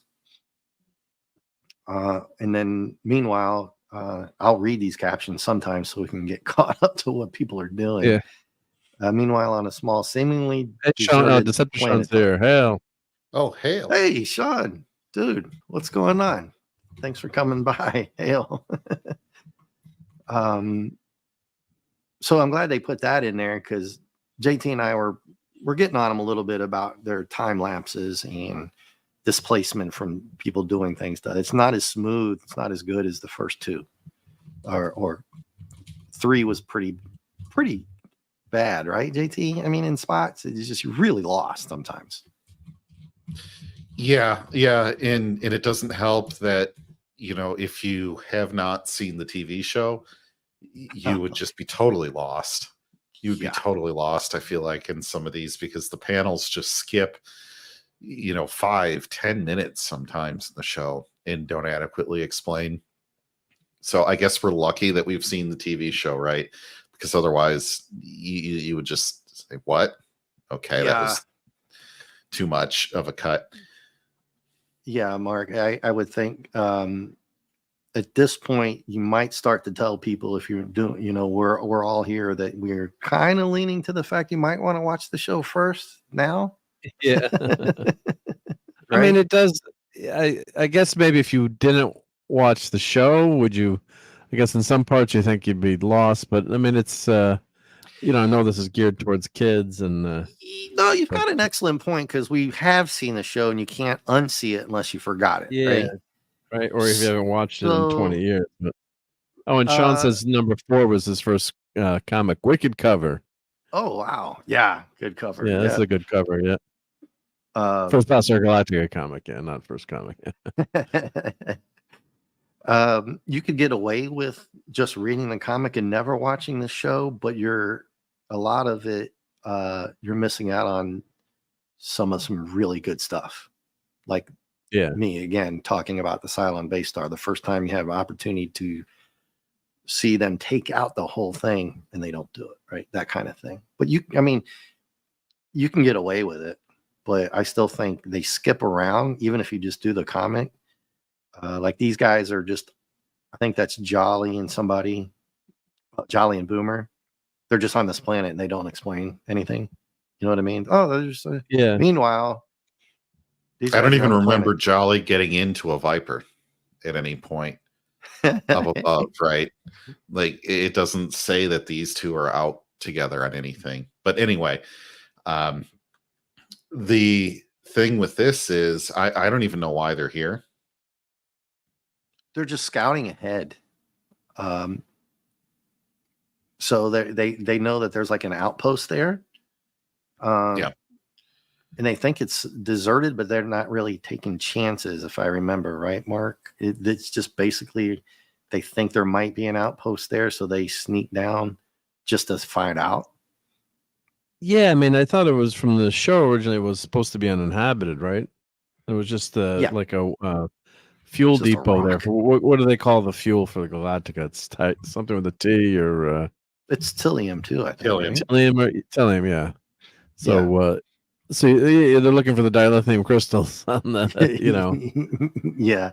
So, but I guess they're expecting. I mean, this is pretty soon after the Cylons have wiped out most of the human race. So I was, kind of surprised with what was a shock on the show. When all the people they encounter, but yeah, I guess you would you'd be a little bit more leery, right? You never know where evil is lurking, or the Cylons could be lurking. So. Yeah, and in episode 3 or comic 3, Adama set the Cylons up because he wasn't playing that game anymore. That one of the things I thought was even bad for the movie that we talked about last week was that he, during the peace talks, he didn't send out like a whole squadron on his own and made up some BS excuse. Orders, yeah.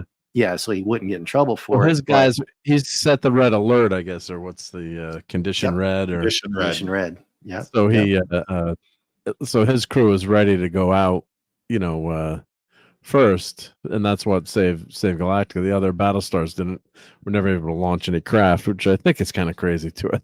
Yeah, that's what I was talking about. Obama, Jesus.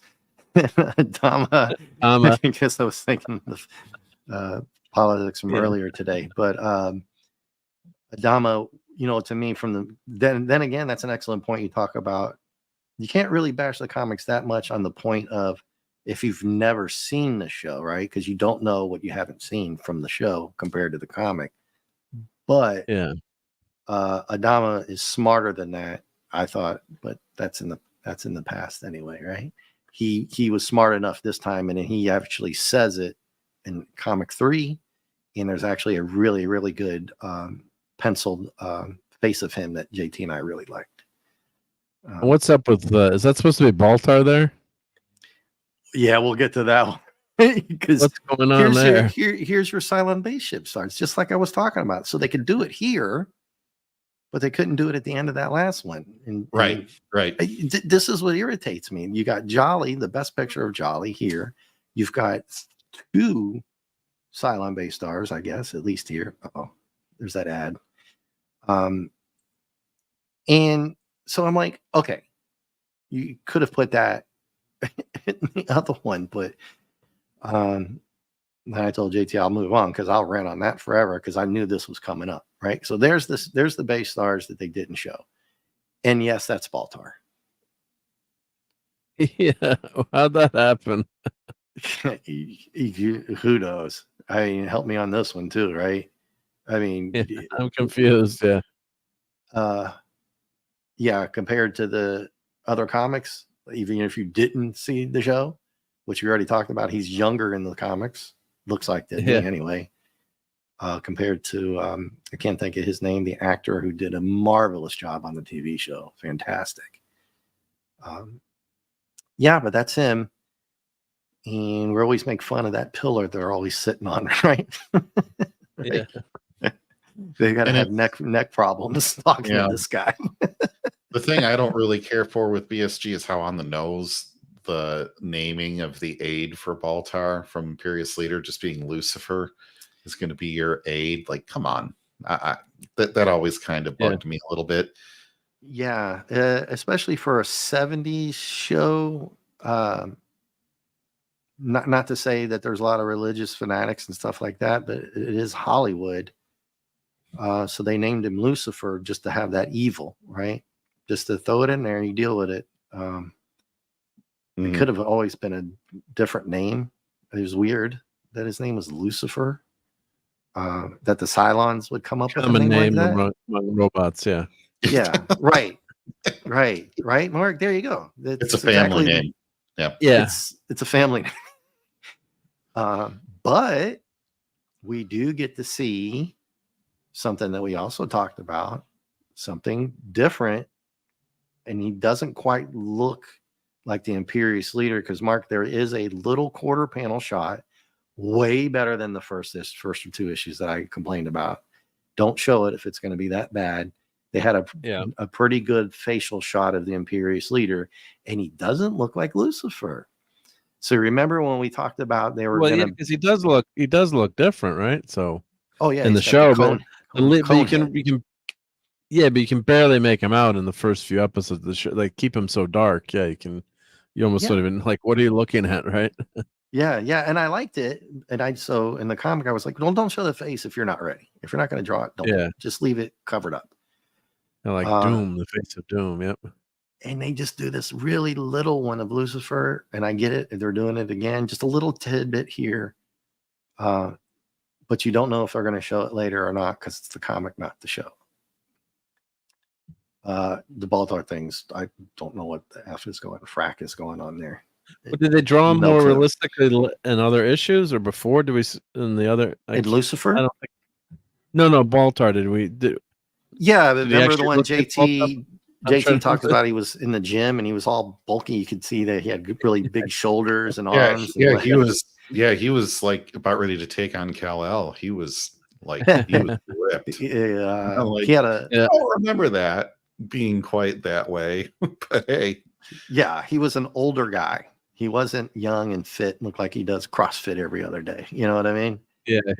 And he it's looked a lot all younger. the way last week. I'm still trying to remember last week. I'm just kidding. Yeah. Yeah. Well, you guys are pretty busy, so. So Lucifer's in the comic book, everybody, which is pretty cool. And then he's telling the imperious leader, whatever the heck you want to call him. They found the Galactica, which is going to be a theme, everybody. I'm just going to let you know. Right? Yeah, and this is from the show, from the episode, I believe. Mm-hmm. This 4-panel thing right here. But we have no idea why Jolly's ship is not doing well, and he's saying it's getting really hot in here. Is the ship damaged, or he just sucks and he can't fly? We don't really know based on this. Yeah, because you pointed out you don't see Jolly flying very often, do you? No, you don't. They always got him. What did he in the show? Stuff. Didn't they get shot escaping or something? Or what was the reason that I'm for this in one the comic? Right here? You're right. They just. Oh no. Yeah. What was the? We'll get to it in a minute. It'll show you. Yeah. I'll show you. Okay. Yeah. They'll explain it, and it's definitely following the show almost to a T, right, JT? Here again. Yes. Although I'm trying to find the scene where he lands, and I cannot find it. Well, they show him flying into the landing bay. Here, I scroll back up a little bit, and it says but I think I can make it. And the little thing he does barely. You can't even barely read it because of the coloring on it. But he does make it. Yeah, okay, I found it. It's about 13 minutes into the episode. And he definitely does a Top Gun thing. Yeah, he barely can't land on the aircraft carrier. Isn't it the same landing that they always have? In that? Well, I'm sure they use generic scenes over. Yeah, because they reuse so many of the scenes over and over in this show. Oh yeah, that was one of the things people talked about years later about how many cut scenes they used over and over, especially Cylons flying in space and the Vipers. You was like, wait, is that the same?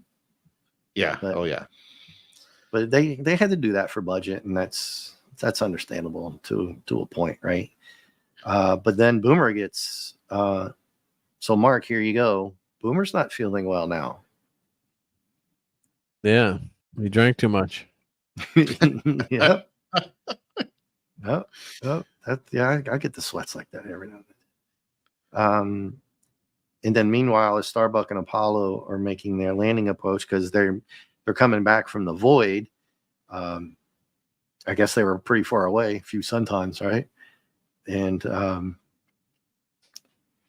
there's a lot going on because you've got the void, you've got so they got to handle a lot of plots here. Yeah. So, they're doing 2-3 plot lines at the same time, and they were hinting that there was something going on with Apollo. Of course, Mark, he's getting married, right? From the show and the comic in issue 3, they announced it, and so they come back and surprise! There's a birthday party, not a stag party. So that threw me off a little bit, right? thought, oh, they're Yeah. gonna throw him a stag party. No, it's a birthday party. I'm like, okay, Yeah. all right. But then things go, you can't be too happy on this show, right? Not for very long. No. That's a thing Well, too. But they call it a surprise birthday party, and then this panel right in the middle on the last page. What's a friend for if not to make a guy comfortable through his last few hours as a free man? Yeah. Yeah. So There what it kinda- is. There it is. Sorry, I scroll back up. Yeah, surprise birthday party. Gotcha. It's like I don't know, maybe wanted to keep the stag party stuff out of it. But Well, they would have had to have some socializers in there, and I don't know if they were quite up for that in the 70s. what did that one lady, that dude call Cassiopeia? I forget what it was. If you guys Socializer, right? No, he Socializer, yeah. called her a nasty, Socialator. a disgusting, or what did they say? What did he call her? Oh, it was pretty rough though, right? It was a nasty comment. Anyway, Adama's like, wait, stop. You can't go anywhere. We're under quarantine. There's some kind of virus that could kill everybody.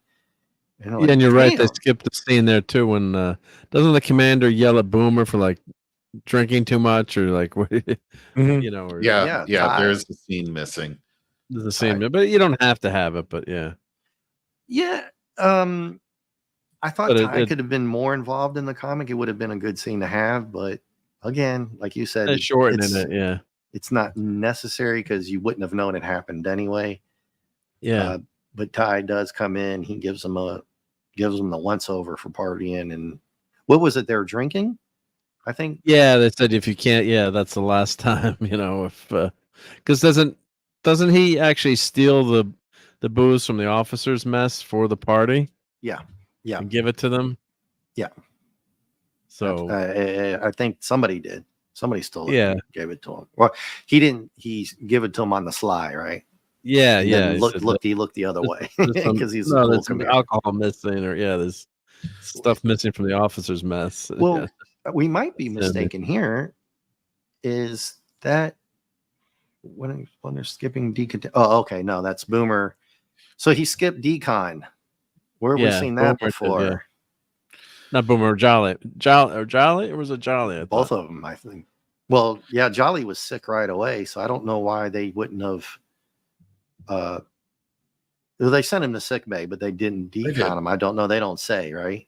In Boomer The show admits they here- say I think Jolly skipped decon or Boomer. One of them skipped decon in the show. They said.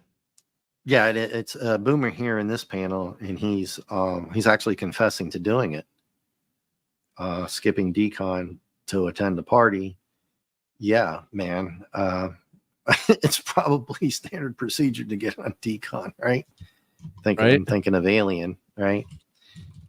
And then Apollo drops. I did want to point out, sorry, from the TV show, if you see the guys in the quarantine panel on the last page Going up. that Adama was walking behind, Yeah.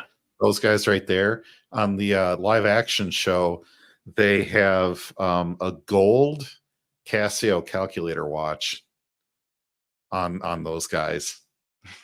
It's funny. It's funny to see it. I mean, it's classic from the 70s. That's but, hilarious. you have to have a sharp eye to see it because they only show it, in quick shot, Yeah. right? But they definitely. Plus, they figure back then on TV you're not going to see it. Regular TV back then, they're assuming you won't see it. Yeah. Right. Anyway. Now we have the show in HD. If you have that version. Oh yeah. Oh yeah. Yep. Yep. Oh no. Okay, so I take it back. It's Ty talking about Boomer and them not going to decon. So Okay. and Adama is like, okay, Ty, but we've got to get them fixed up, and then more bad news. So when it comes in waves on the show. Apollo tells Adama, man, we can't go through there. There's a void, and then the light bulb pops over his head. It's like, what void? I'll be back. What are we gonna do? We're gonna just keep going. Ty's like, what are you talking about? Just keep going. We're going. Now you have my orders. I'm like, what's up with Adama? Yep. Something's going on with him. He just told Ty, you've got orders. Okay. And then Ty has to tell Apollo because Apollo's still saying, "What the hell? We can't go in there." Ty's like, "Yep, just do what you're told." I go, "Okay." And then they love to do this in sometime later, but that's comics for you, right? Yep. More boxy for you, Mark. You would have loved Oh, Box is episode the best. Yeah. Comics 3, man. You would have loved it. Boxy for president. Yeah, he would have been grounded for at least a week, right, JT? Yeah. Yeah.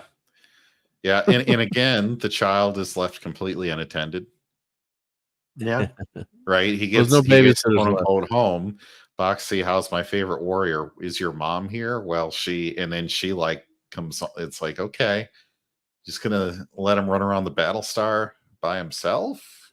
Yeah. I mean, it's not a Anyway. small ship, right? Right. And from the TV show, I can't remember if they took all the civilians off of the Battlestar to keep them off because it's a military thing, right? I can't remember that. Mhm. To keep all the civilians, but they had to bring some on to help fix things because, well, I'm getting a little too far ahead of myself here, but Yep. She's in a flight suit, guys. Looking good. Then you got Yeah. the kid here. Come on, Muffy. They're gonna argue. Like Yeah. they've been married for like what, 5 minutes, or they're not even married yet. We don't even know. Did you see it? I didn't Or even they're see a having ceremony. married I didn't see that. I didn't see them get married. So Yeah. I didn't see the I do's like in the show, if I remember correctly. But Apollo, it's like, I work for a living. I'm the man of the house here. What are you doing? Yeah. She's What like, was weird is, what are you doing in a warrior's uniform? I don't remember them using that term. Makes them kind of sound like Klingons for a minute there, which, I mean, that's fine for me, but they don't have batleths or anything, right? So it's just kind of weird. yeah. And she's telling them, apparently, and we're skipping here a little bit, but they do catch up. I'll give them that, right? So it's almost like this panel should have been reversed. You see everybody in these pods now, right? That this virus is crushing them badly. So then that conversation between them, with her telling Apollo, well, everybody's being trained because we need people. What is she talking about? Oh, you see what I mean, guys? Mhm. Yep. I would have reversed these two panels, but they did correct it, I guess. So now you know what she's talking about.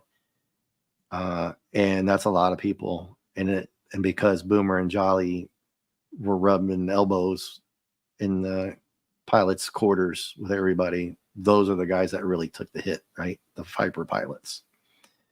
So now the drama's really building. Well, yeah, plus if you don't have pilots, then you're in big trouble, right? Can't defend the fleet. Yeah. They called this the antiseptic confines of the galactic sick bay. And then you meet the doctor. And what does he say? Oh, I already know what's going on. Just take a look around. He's really pissed. He's a little bit of a McCoy here.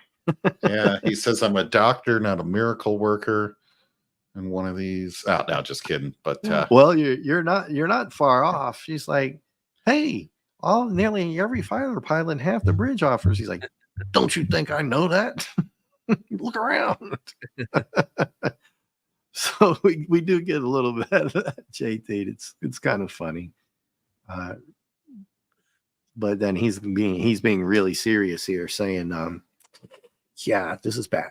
This is really, really bad. These guys would be all dead, basically, if I hadn't put them in these pods. You're like, damn. Okay. Right. Holy cow. And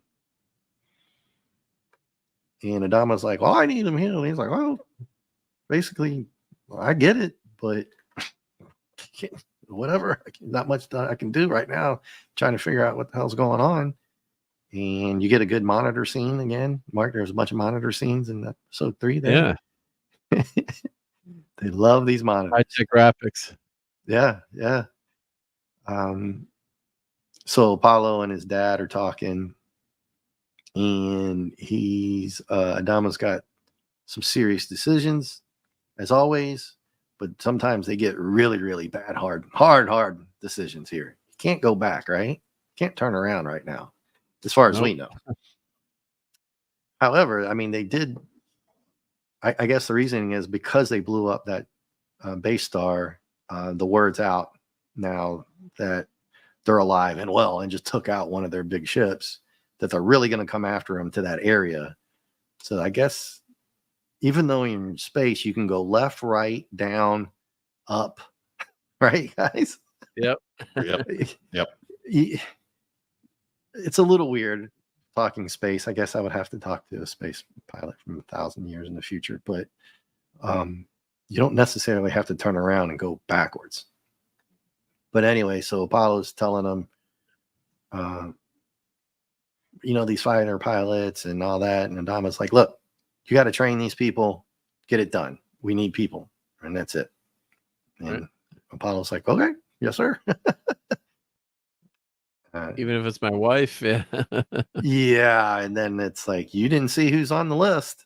And he's like, oh, damn. But, oh, well. Well, yeah, well, why didn't he change his mind?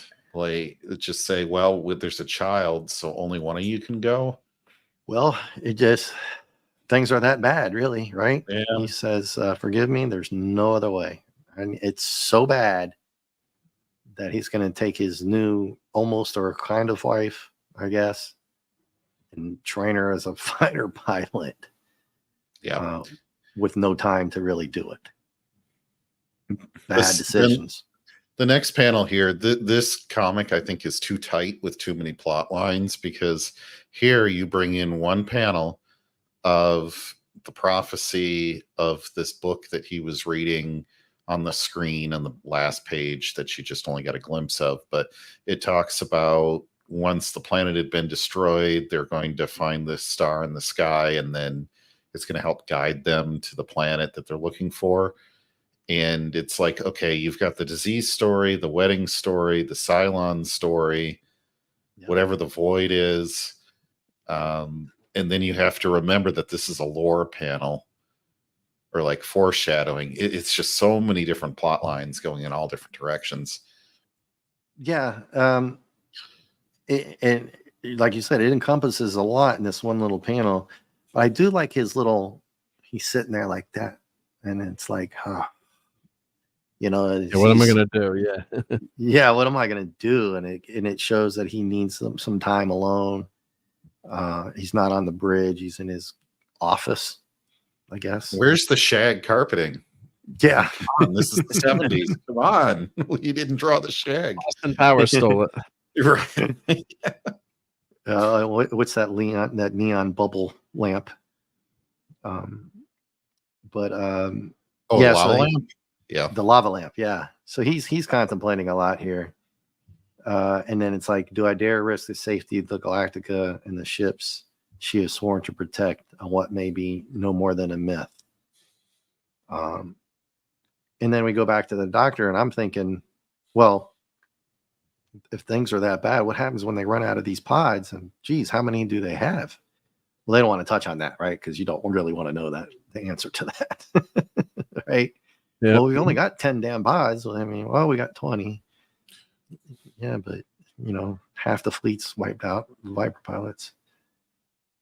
And I guess the question there would be, and I don't think they really talk about it. I can't remember on the show that they tell you how many they actually have, right? It's something you don't want to know, because then people would just be counting all the time. Counting, right? Yeah, count all the time, yeah. Oh, well, how can they have that? There was only 10 on the last episode, right? It's like they're counting survivors, yeah.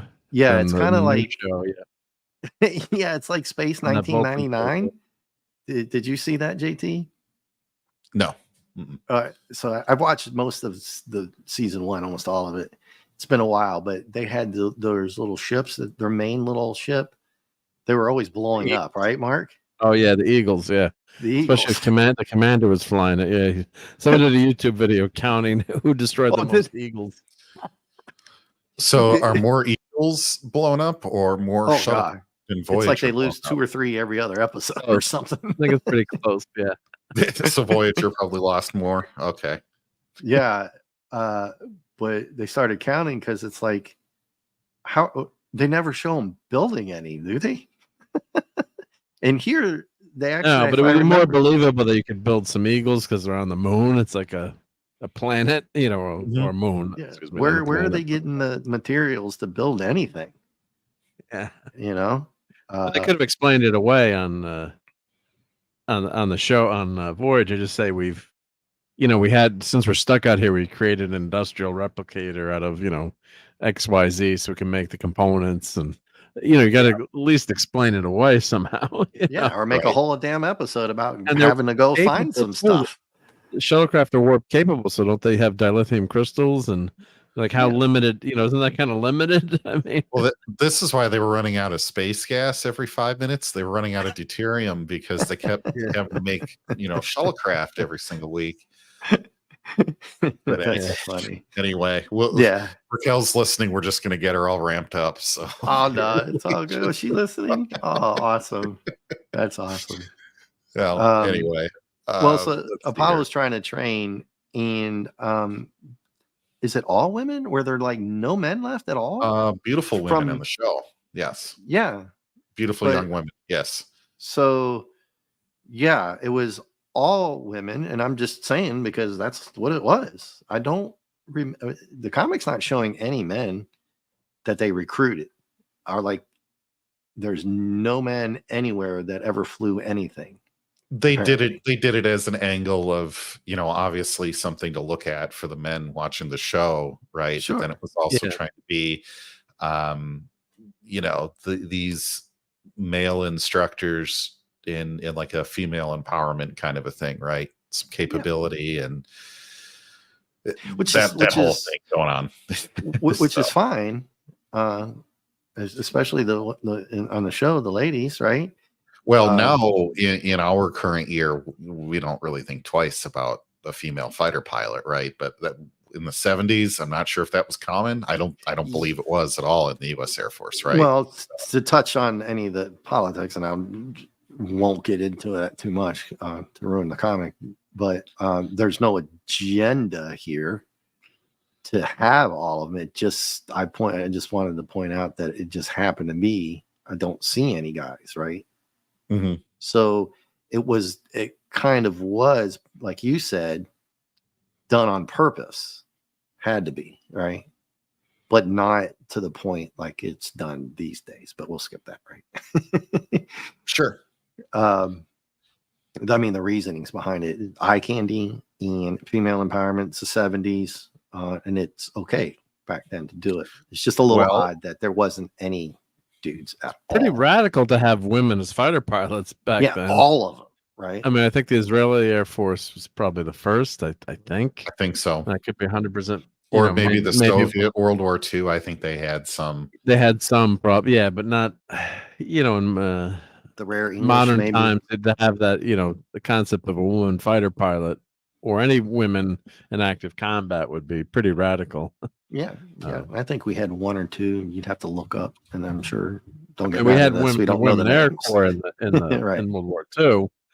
They were pilots, but I don't think they weren't in direct combat. Not that they didn't end up in combat. But they definitely were transporting like fighting. bombers to Greenland and things like that. From Yeah, they No. weren't flying fighter They weren't- missions back They then. weren't following the Mustangs. But still pretty progressive for the time, which is okay.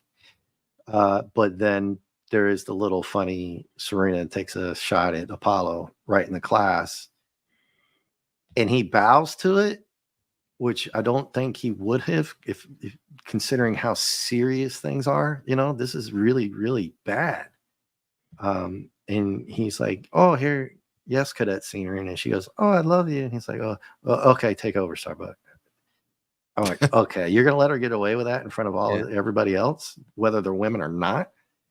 So Apollo took a back seat on that one. It was a little odd for him, but that's like Mark going into the void was a little haphazard for his character, right? Just flying into it. Starbucks jumping right on in. Pardon the pun. He doesn't have any nefarious ideas, at least here in the comics. He's training them, and he's showing them stuff like that. And that's the theme. I mean, that's Serena, so obviously he's going to show her respect, no matter what. And she's talking about she's his wingman. I'm like, okay. But They made her helmet purple there or pink. yeah, right. I know it's just the shading. They had that shading before, but yeah, no blue on this one though. But she's learning, and he's teaching her, and she drops the frack bomb. So yeah, right. From her, I'm like, okay.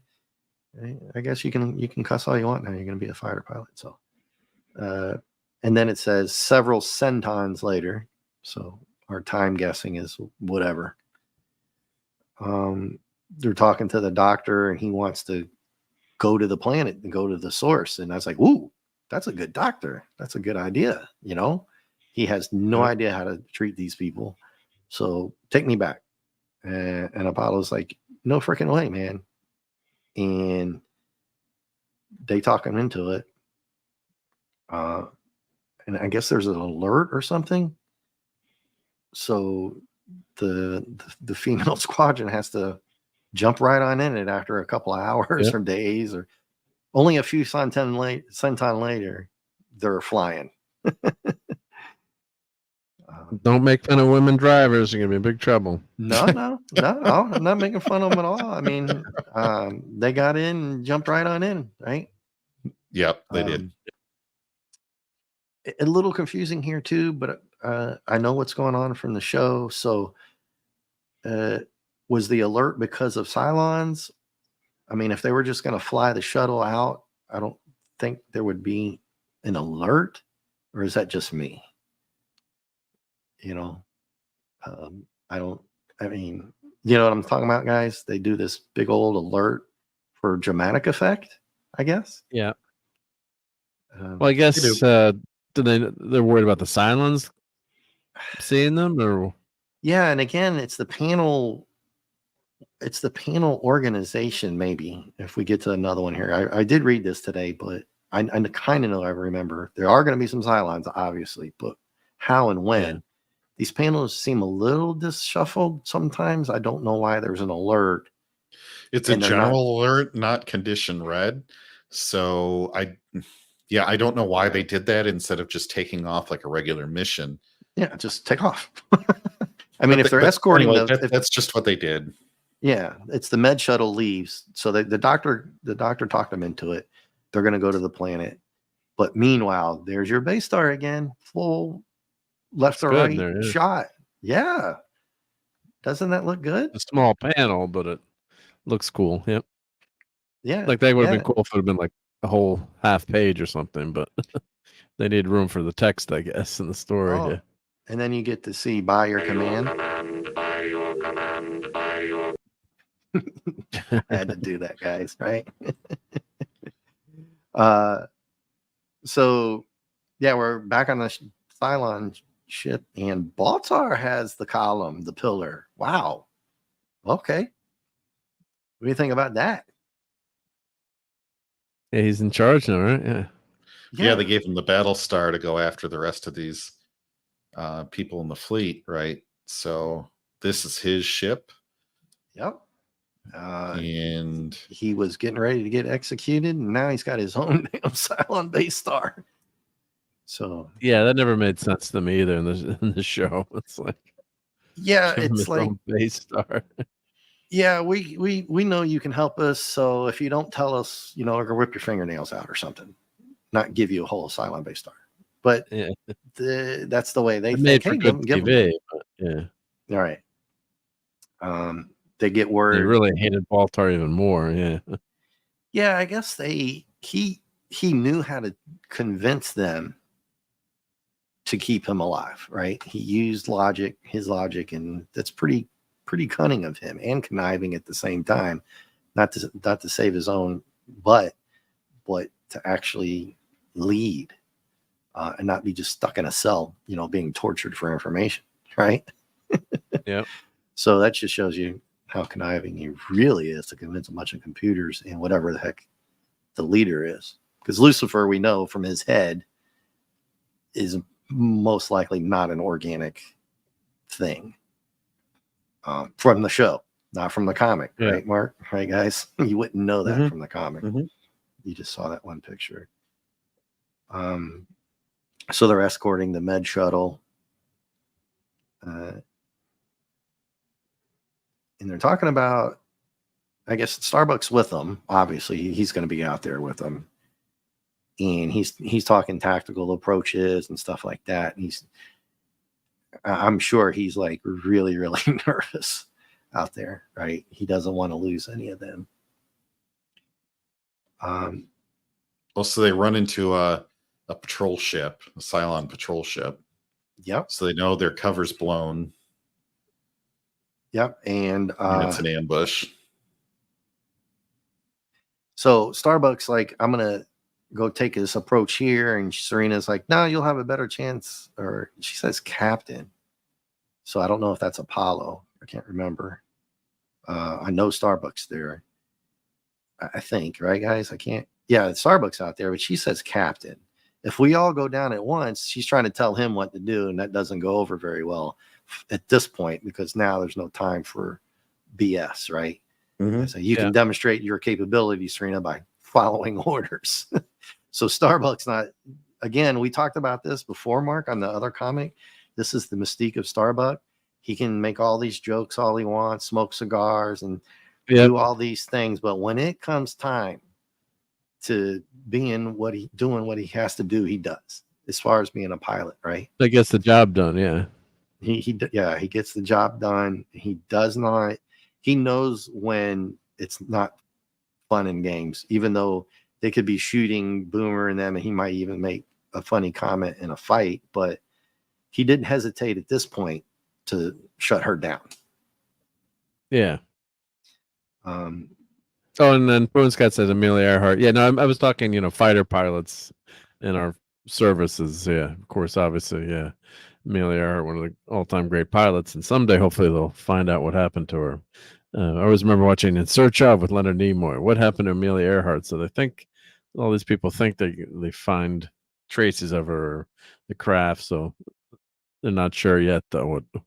Someday, hopefully, they'll find out. Yeah. I think they're still trying, right?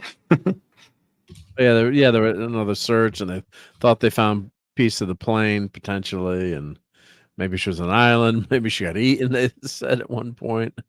It's like, oh god. Yeah, I know, it's just wild stuff. That JT, remember you were talking about how and speaking of pilots and planes, old planes. Remember last week you said that one shot of the inside of the Viper looked like an old World War II right? Yes. Thing. Mm-hmm. Mm-hmm. I like this middle shot here of this little square one of the like a radar lock on from the Vietnam era.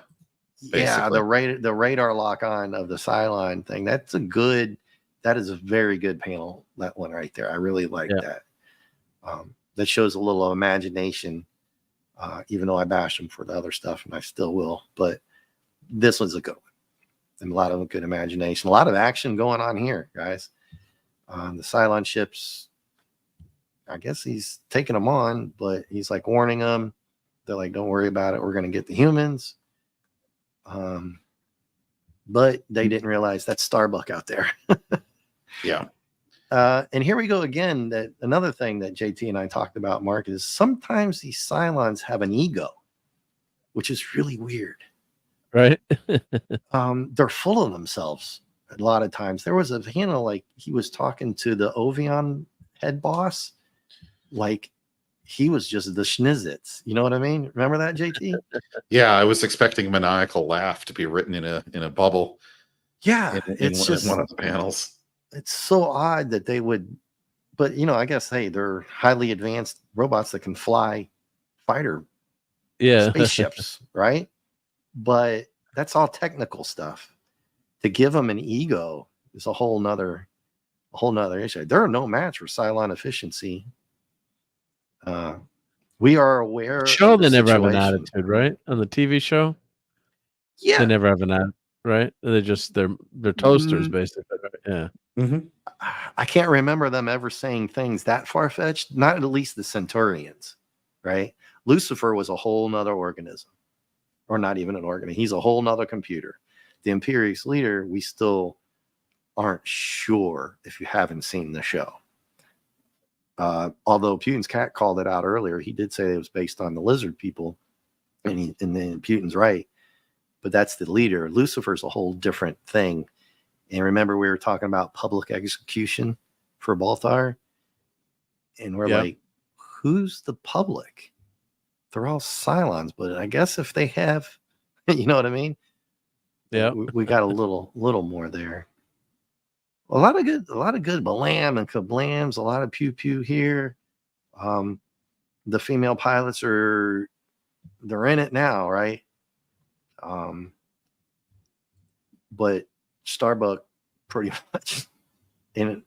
I can't remember I thought Serena or one of the ladies actually died, and then they took out one of the Cylons. I can't remember from the show. But I know One of them Starbuck. did. One of them was deleted. Yeah, Okay. to raise the stakes a little bit. Yeah. So now they know what's up, but they knew anyway. So there's Stan's soapbox. I didn't read this one at all this time. This one, he's talking about how he was great in front of this crowd in Minnesota at the College of St. Thomas. And then he announced that there's a new project coming out, a magazine that's aimed at the adult audience, but dazzling enough for the sharp young reader. And they're calling it Project X. Project And I X, Mark. don't know what he's referring Was to. that the Marvel fanfare, maybe? I don't know. We figured you would know. I did Here. actually We're read going this. to ask you. You're the one to ask on this one in this panel. Project X, Unless or it's well, it's a yeah, when he says it's a magazine, so I don't know what I'm guessing Marvel fanfare, but what year is this? This is This is 79. 79 now. 79. Yeah, I will we look figured, it up. We figured you would know. Now, And Marvel fanfare was much later. Yeah. there's the ads for the all new Fantastic Four and the other issue. And Foom- Herbie the Foom is robot. already- Well, I was going to say Foom is already out at this point. So Is this Fantastic Four here? Okay, so that's an animated TV show, right? With Herbie. Saturday morning. Robot? yeah, with Herbie. Yeah. Okay, we talked about it in the last one, but Yeah, because the rights for the human, everyone said it was because they don't want kids to light themselves up. Good good point. kidding me? It was really what I've read. It was the rights to the Human Torch were being shopped around for either a TV show or a movie. Back then they were always messing around with the rights, so they didn't have the rights to the Human Torch for the comic at that point. Yeah, and JT pointed out, no, that's the new Fantastic Four. I thought they were just introducing the Herbie and didn't even think about Johnny. You call him the Human Torch, right? Yeah, Human Torch. Yeah. Yeah, because sometimes I slip up because he does Flame On. I say the Human Flame and get it screwed up. Yeah, People get mad at me. right. Yeah. People get mad at me. It's the torch, dude. Yeah. I got it. Come on. So they're still flying around and they're going after the base down here now because the gig is up and they got attacked.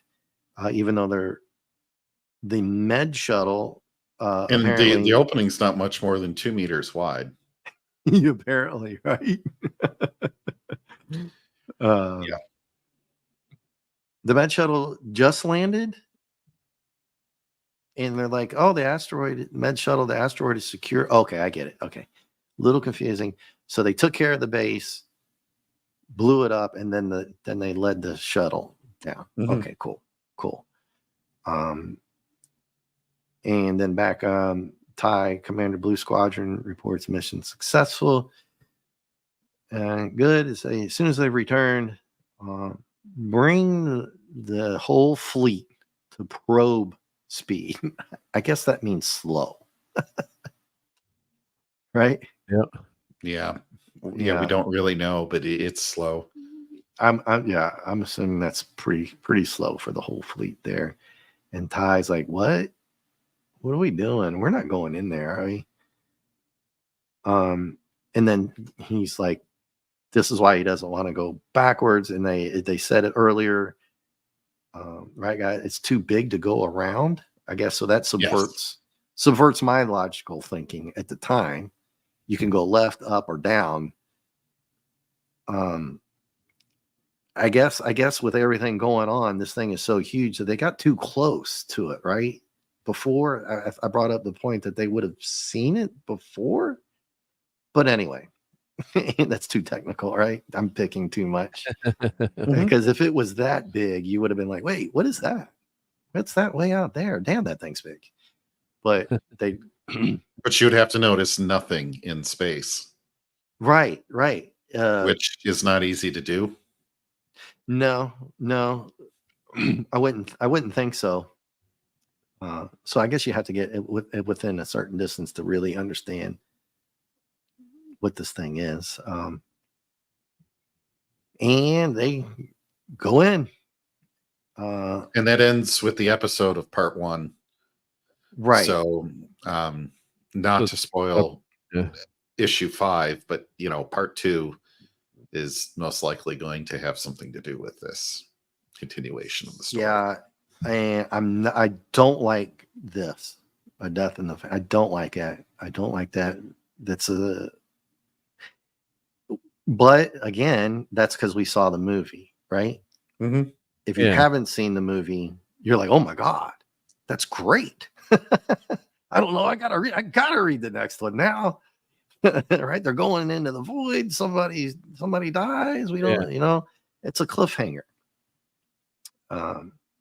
So you got to give them credit for at least on the comic side of it and not the TV show side, except for the fact that they're supposed to be following the TV show, right?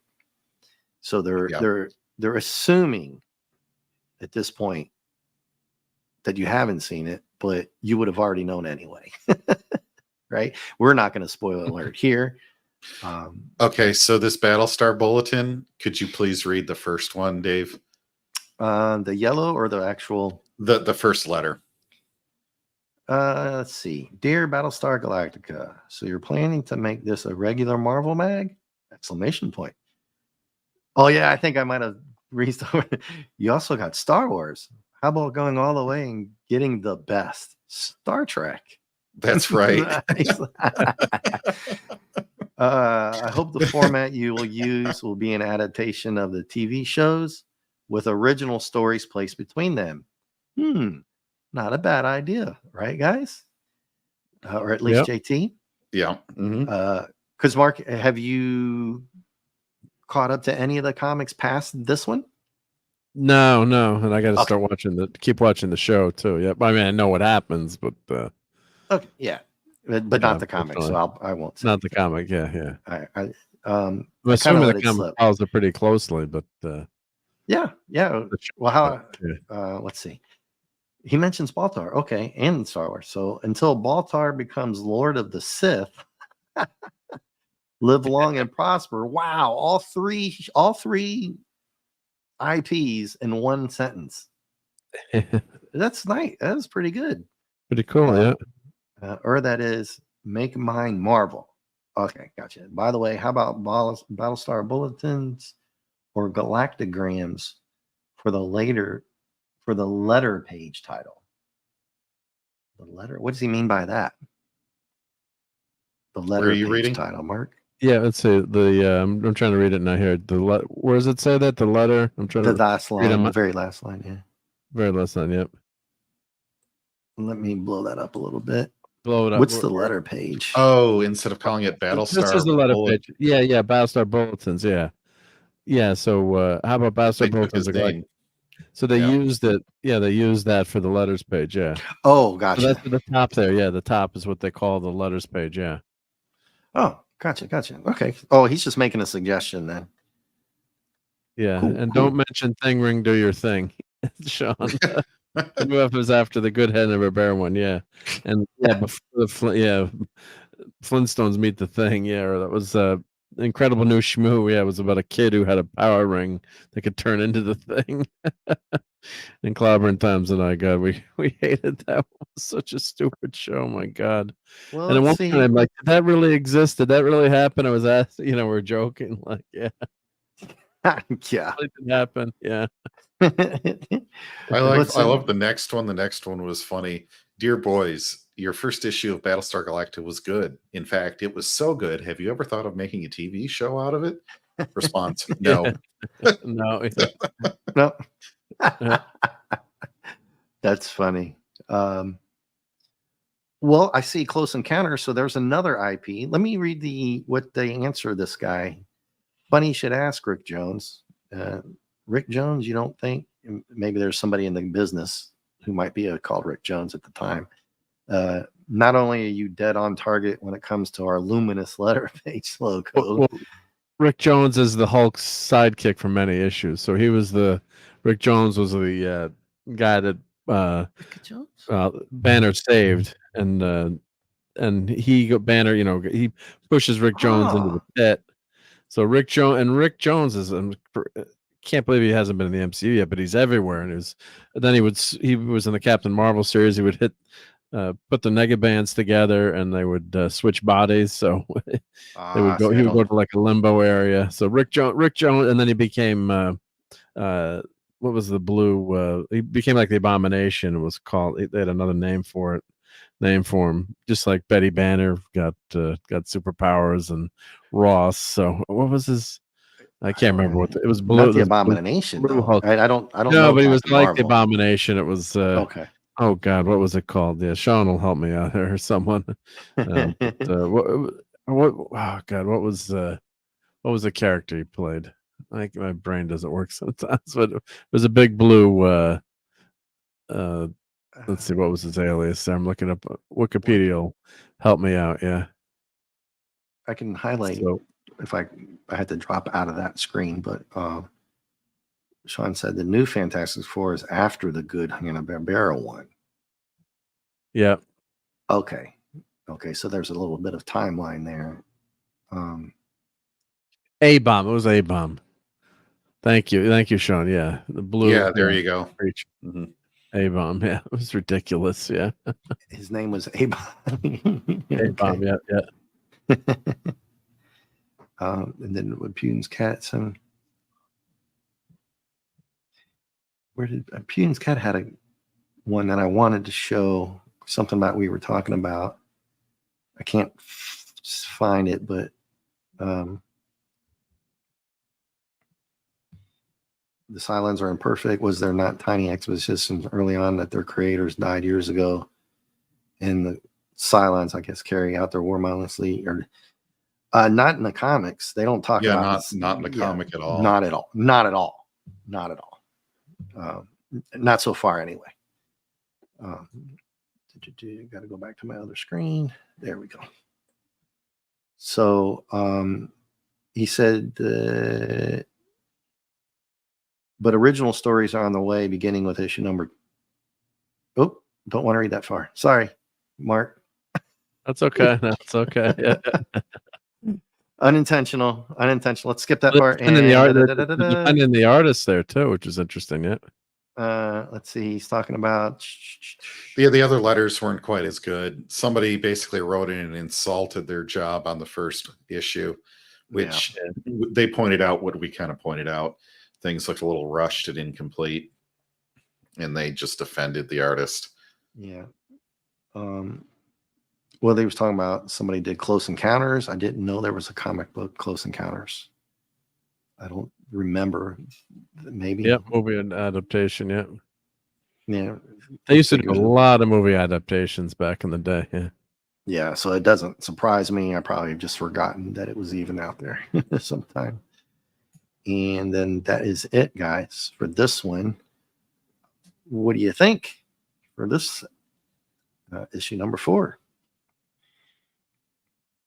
I think it's pretty good. I mean, it's the tough thing is because it's the TV show, So if you know the TV show, then you're comparing it to the comic, and it's pretty tough to get a good adaptation in the comics with the artwork and everything tying together, plus the limitations of it is a longer comic at 30 pages versus the Yeah, 22 pages. that But was the longer one. I think it's Which really irritates me again, to talk about the third one, that they had exactly two of the things that I was looking for. Three actually: Jolly, the Imperious leader, and the Cylon base star. I really don't understand the thinking and the logic of a shorter comic and then having the very next issue be 30 and having everything in there that would have made sense. And that in the number 30, I think JT and I were talking about, especially the last couple of pages, it was just very hurried, the number 3, right? Yeah. And then for some reason, you see, like Mark, you said, it's 30 pages. We get the Cylon base star. We get a good picture of Jolly and the leader. And it makes you wonder, like when we were talking with Hungry about how that works. Well, they must have really dropped the ball on the time schedule for number 3, right? Compared to number 4. And you never know how these things go. Like you could see in the letters page how they're defending the artists there, and of course they're always going to do that anyway. But yeah, and we all know now that they can do great art, or at least way better. The Adama one in 3 was excellent. The Jolly one, Star and the Silent Leader in 4 was really good compared to everything else. So mine is more of a logic based thing, but I don't have those answers because I'm not sitting in that room with them, right? On why they make some decisions. Sometimes it just makes no sense, but it did stick to the story. I think JT, I guess we agree, number 3 was just herky jerky at times, though. Yeah, it really was. Yeah. But number 4, I think, did a lot better in some areas over number 3. I also appreciated the fact that they spent more time in the Vipers, which is a crucial way of injecting action into this comic, because the show is not always the fastest paced thing, right? And so if you are trying to get a lot of exposition in, you need to break it up with action to keep people engaged all the way to the end. And I just liked a higher number of panels where people are running around or flying the Vipers. We finally get to see a good shot of a base star, for instance, and you get a lot of shablams and things like that, right? That you did not get in number 3. So it feels more like Battlestar Galactica as a TV show in that respect. I still think that they had just too many plots. That, I mean, they're faithfully following as an adaptation from the TV show, but in the book, it just is too hard to keep track of. I think they could have cut down on some of the party a little bit and cut down on the intro with the Void a little bit. It is hard to make cuts, right? Yeah. Than to add things elsewhere. But, I just think there was some things that, because we know what the TV show did, we can fill it in, but you might be a little lost in some other places. I did like using the female fighter pilots. I thought that was cool. Of course, they're taking it from the TV show, but I think they captured the essence of what they were trying to do okay with the limited space they had. Yeah. Well, they did a good job with that action scenes on those last few pages there with them fighting when they got jumped by the Cylon ship or the one raider, and then they had to go take the base out, and a lot of action going on there, and they did really well with that. And this was the one I was thinking. Putin said Apollo had told Moxie that the Cylons were reptilian and they died a long time ago. So overall, not too bad, right? I mean, it's fun. They do have the cliffhangers, it makes you want to read number 5. That's what we say. Do you want to read more? I would. I do. I'm gonna go back and read it, not just for the show. I mean, it's got a good little cliffhanger end in there, right? Yeah. Mhm. You know, flying off into the void, somebody dies, like I said before. But the art seemed to get better at times. The logic 4 was better. Yeah, you know, you just get week to week or month to month, or I don't even know how often these came out. There's only 23, so I'm thinking. Nope, every month. I was looking at the Mike's Amazing World. So Yeah, every Yeah, month. it was So monthly. It was monthly. One thing I would like to it just makes me think about here that I'd like to talk about real quick is just the nature of space combat in this versus other science fiction. If you think about Star Trek, you know, most of the original series and even TNG is one-on-one ship interaction, whether that be combat or docking or whatever it is, right? And so you get to spend a lot of time in a panel just drawing two ships and orienting those and figuring out how you're going to depict something, right? Whereas in this show, you have multiple things going on. You know, you have several Vipers at once. You have several Cylon ships coming into the picture. Then you have the fleet. And I think they do a good job here, not making it so chaotic you don't know what's going on, but also not leaving it so bare that you don't feel like there's any sense of scale to the battle, right? Like on page like 26, 27, it's just really good art to try to give you a sense of a dogfight, which is cool. yeah, and they lived up to the title of the comic at the end, right? Which was, like you said, dogfight. So they really did a really good job at the end of at least the 4 one, not 3, but 4. I think that's going to haunt me for a while. Yeah. Well, it didn't help. Again, it didn't help that they did it at the very next issue, right?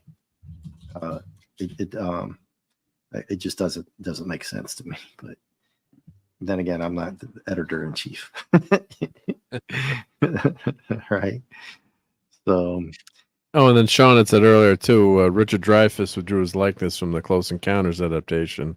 Good art though, great treasure edition. Yeah, so a lot of times, yeah, the actors wouldn't want their likeness used in a comic. I don't, for various reasons. So, well, I think you touched up on it, or you guys had touched up on it last week, and then somebody in the chat, a couple people in the chat, I think maybe talked about that there was possibilities that you could have the IP to Battlestar Galactica, but certain characters are like, you can't make me that good looking, well, you have to have or the that rights well. to the actor's likeness too. So I don't know if you have to pay the actor or do they get paid? I don't know how that works, but I know you have to have permission to have the actor, draw that actor's likeness. So yeah, I'm just not sure what which characters.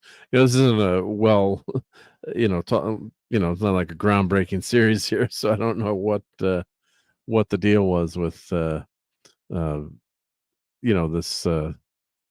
these likenesses here. But Adama does not look like Lauren Green, so No, just that one, and I think it was the number 3, or what we said, there was one real good little panel of Adama. It was damn good, really, right, JT? I think you really pointed it out. It was like the best one so far. Oh yeah. Yeah, it was really good. But other than that, can't really talk about what's coming up without spoiling. The damn bulletin, that letter kind of spoils some things there. But we do 5 and what's it, 1, 2, 3, 4, 5 and 6, and we'll get to see what happens, right? Any forward thoughts about the next ones? Not really, right? I mean, we kind of we've either read it or seen it. Yeah, you got to be careful what you say. Yeah. It's a big episode. Yeah. Anything thoughts on Battlestar Galactica at all, or you just want to say good nights and move on? It's been a long day for both of you guys, I know. Yeah, so let's pack it up. I think we're leaving it on a good note. Yeah. Yeah. JT, what do you got? What do you got going on the rest of the week? Let's see. Well, I'll And, probably be hey, hanging out with the Dad Man at some point, although his streams, as you know, tend to be a little more impromptu. I think Let's he's see. got the football stream going on right now, actually. Yeah, He he So does. might. I'll He be no might. popping raid him, over yeah. there in a minute as a guest in the chat. I won't be on the show, but Friday night I should be hanging out with Mark if we're doing Fortnite. I believe we are. Yep. We do some That's Fortniters. late night Fortnite. We always have a blast doing that. And then Saturday, I might be on with Dad Man for some football chat late in the or early in the evening, talking about some college ball. And then I'll be on with Admiral Teague, talking about Star Trek Enterprise. And then That's I right. will be watching Mark's show on Sunday. I can tell you that. Yep. So, Yeah, that sounds kind of like pretty much the plan for me.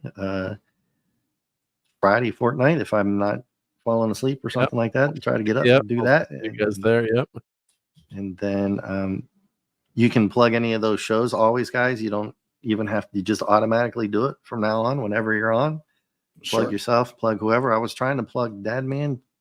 Do I have to type in the @ and then I don't know if this is I gonna have work. it. I I actually have it. haven't done it. I wanted to see how it's going to pop up when I do it here on our stream. I think we need the @ yeah. So I have it all. I have a list. Or I have it all saved. Yeah. Yeah, you have to show me how you do You that put, part. The yeah. link. And to sub to Dad Man, and let's put Sean's channel in too. Yes, Sean and J Man as well, Champion, yeah. and Putin. I plugged it earlier, but I don't know if I can find it again. It was very early in the stream. He has a channel now. If Putin's cat, if you're there, go ahead. It's okay. You can put that in. You did it earlier, so that's fine. So Mark, I guess we already know what you're up to. Anything? Yeah, you know what I'm up to. Yeah. Go ahead. Anything else you got going on? No, just a lot of fun hanging out with everyone again. Go watch Battlestar Galactica, right? And read the comic. Yeah. good stuff, I yeah. had put up one of that old school Flash Gordon serial, at least the first one. And I hadn't watched it in so long ago. I'm talking like the 1936 one. It's 4 hours. I think I'm gonna go watch the whole thing again. I was like, I was watching it because I was putting it up. I was like, and then I wound up watching like the first 30 minutes. Like, oh, I got to go do stuff. I'm gonna sit here just engrossed at it. So that's all I got going on. I'll be hanging out with you guys. Really, Saturday I might be pretty busy with something, but maybe not. I'll come hit you up on Admiral T. But Cool. I guess we can go raid Dad Man, right? Yeah. Exactly. All right. Well, I guess that's it, everybody. Thank you for coming in. Putin's cat. You guys, except Sean, Gap. I don't know who. I can't remember everybody else that popped in. I think that was about it. A lot going on today in this week. A lot of political stuff. And again, remember 9/11. Let's not forget that at the end of the day. Very bad day in our history. But on a good note, thank you for all being here and see you later. Good night, everyone. Peace.